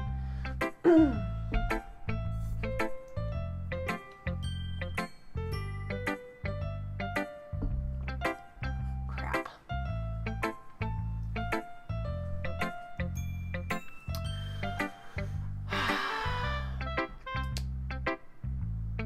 She hasn't gotten to read it yet. So what? Well, I'm guessing Akio was right, Natsuki. It's not fair if you don't let everyone finish reading it. Fine. Natsuki returns my poem. It's not like she's gonna like it, though. Anyway, read my poem now. No, I won't let you keep it. This is my only copy. Amy likes spiders. I do not like spiders. I don't have full-blown arachnophobia, but I do not like spiders. They cause, look, just talking about spiders has hairs on the back of my neck stick up. My throat is froggy again, no. Do not like spiders. You know what I heard about Amy? Amy likes spiders. Icky, wriggly, hairy, ugly spiders. That's why I'm not friends with her. Amy has a cute singing voice. I heard her singing my favorite love song. Every time she sang the chorus, my heart would pound to the rhythm of the words. But she likes spiders. That's why I'm not friends with her. One time, I hurt my leg really bad. Amy helped me up and took me to the nurse. I tried not to let her touch me. She likes spiders, so her hands are probably gross. That's why I'm not friends with her. Amy has a lot of friends. I always see her talking to people. She probably talks about spiders. What if her friends start to like spiders too? That's why I'm not friends with her. It doesn't matter if she has other hobbies. It doesn't matter if she keeps it private. It doesn't matter if it doesn't hurt anyone. It's gross. She's gross. The world is better off without spider lovers. And I'm gonna tell everyone.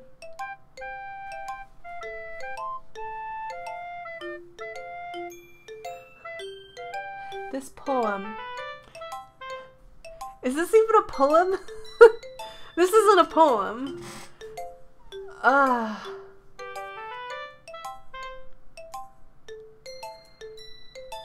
What would I even call this? This isn't a poem. This is like spiteful writing.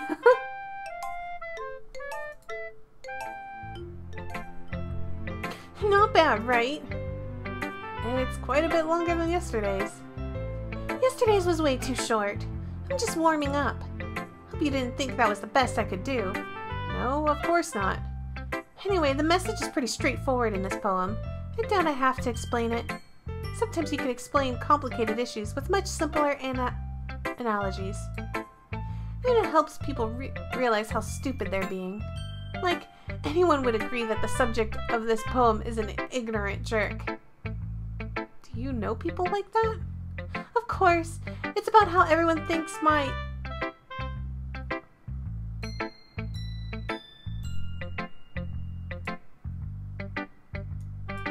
Oh, okay. Oh, okay. So, this isn't about Amy and spiders.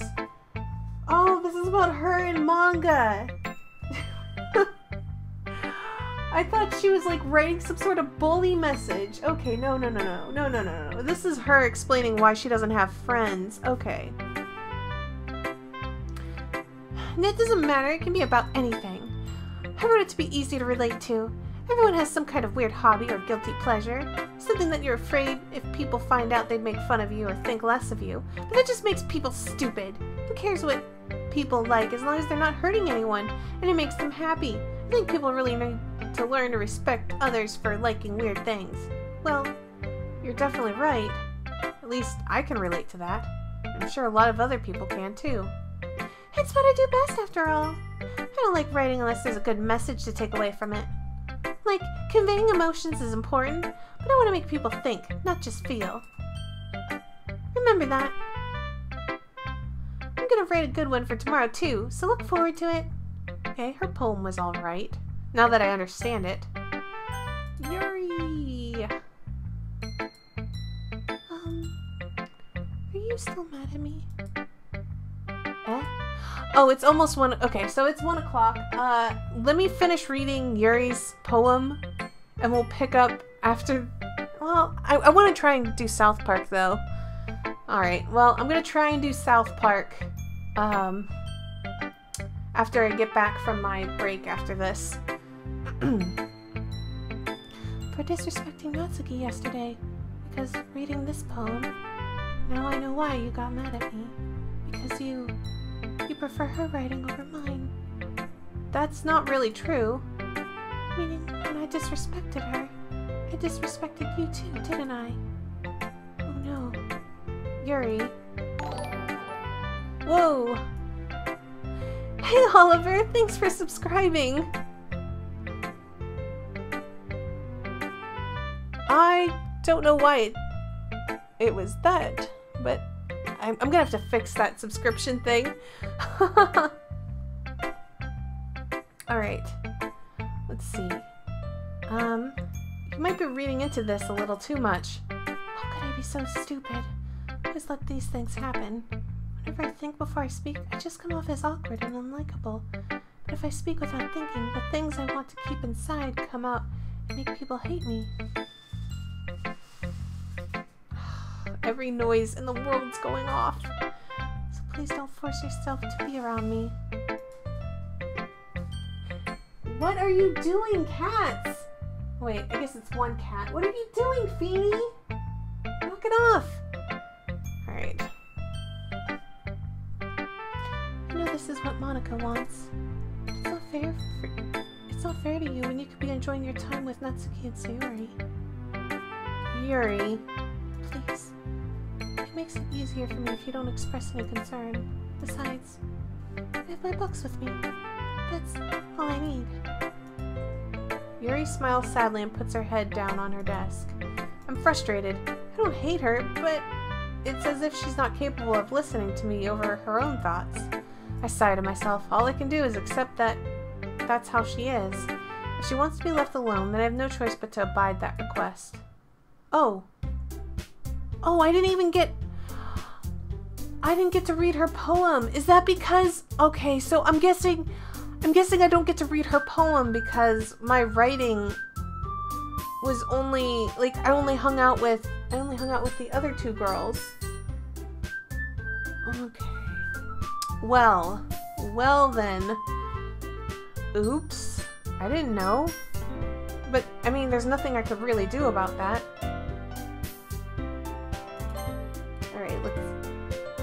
I guess I'll save. Alright. Thank you guys so much for watching and stopping in. Thanks for all of you who subscribed.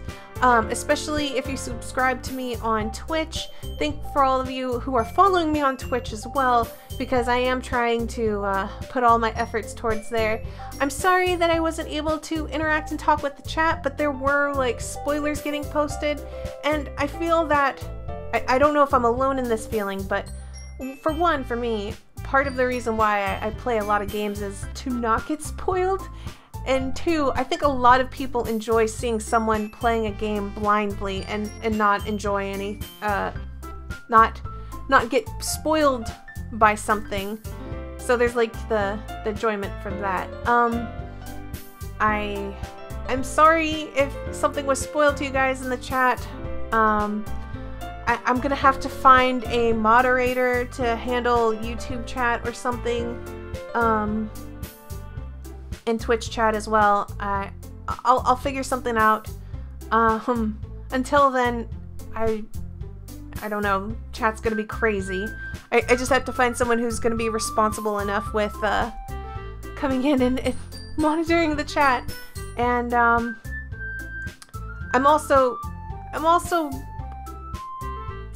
I did read a spoiler, so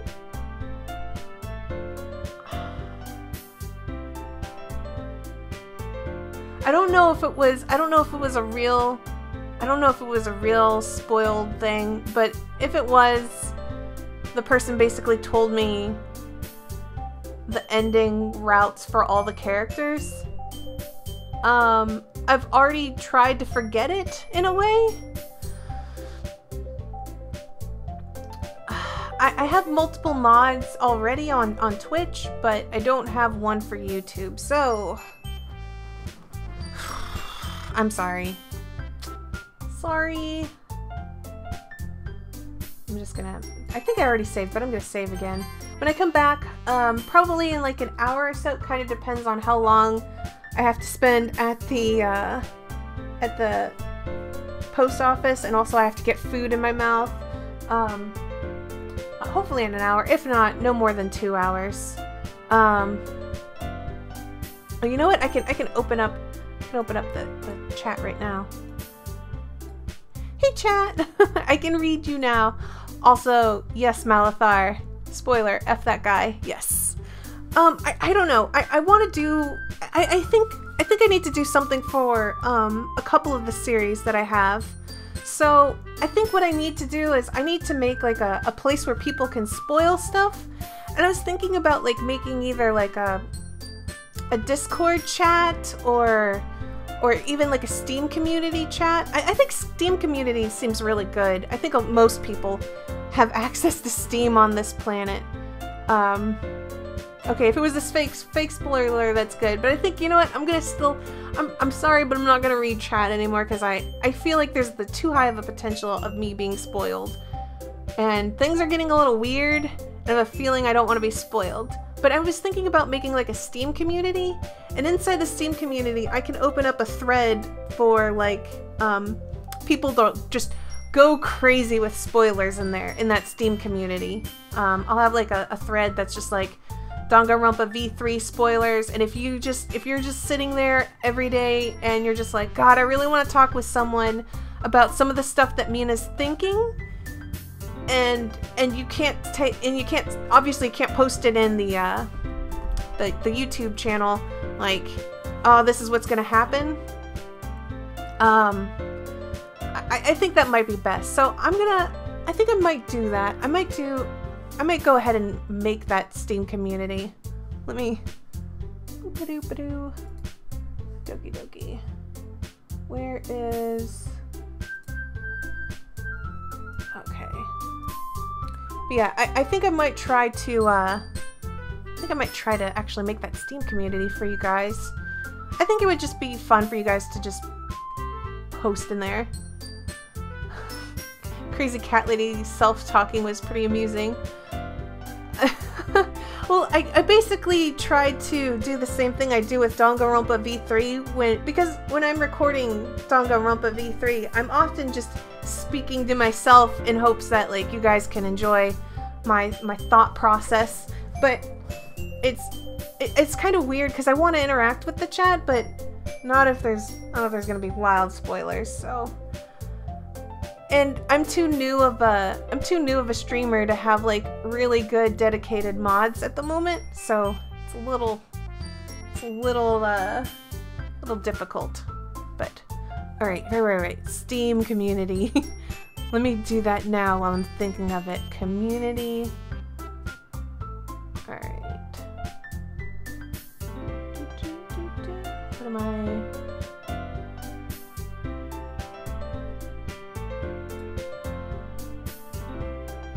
There's a way to make a Steam community, isn't there? Because I looked for that. Hold on. Ba-doo-boo, ba-doo-boo, ba-doo-boo, ba-doo-boo, ba-doo-boo, ba-doo-boo.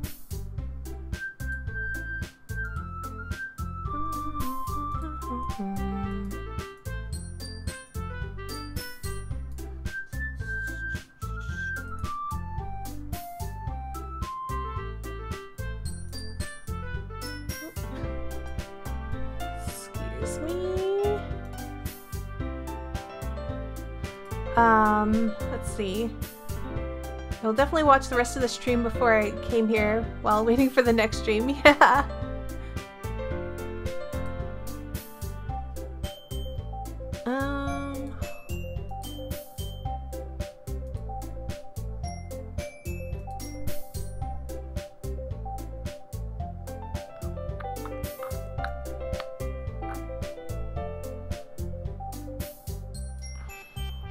There's got to be a way to make one.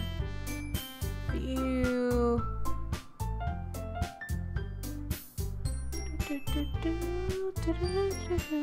I like this song. It's cute. Alright, I'm gonna go ahead and make the Steam community, and then I'll post a couple of threads for you guys to just post spoilers or thoughts on the games that I play. Until then, I'll be back in like an hour or so, between an hour and 2 hours, depending, because I don't know how crazy the post office is going to be. But I'll see you guys then. Bye!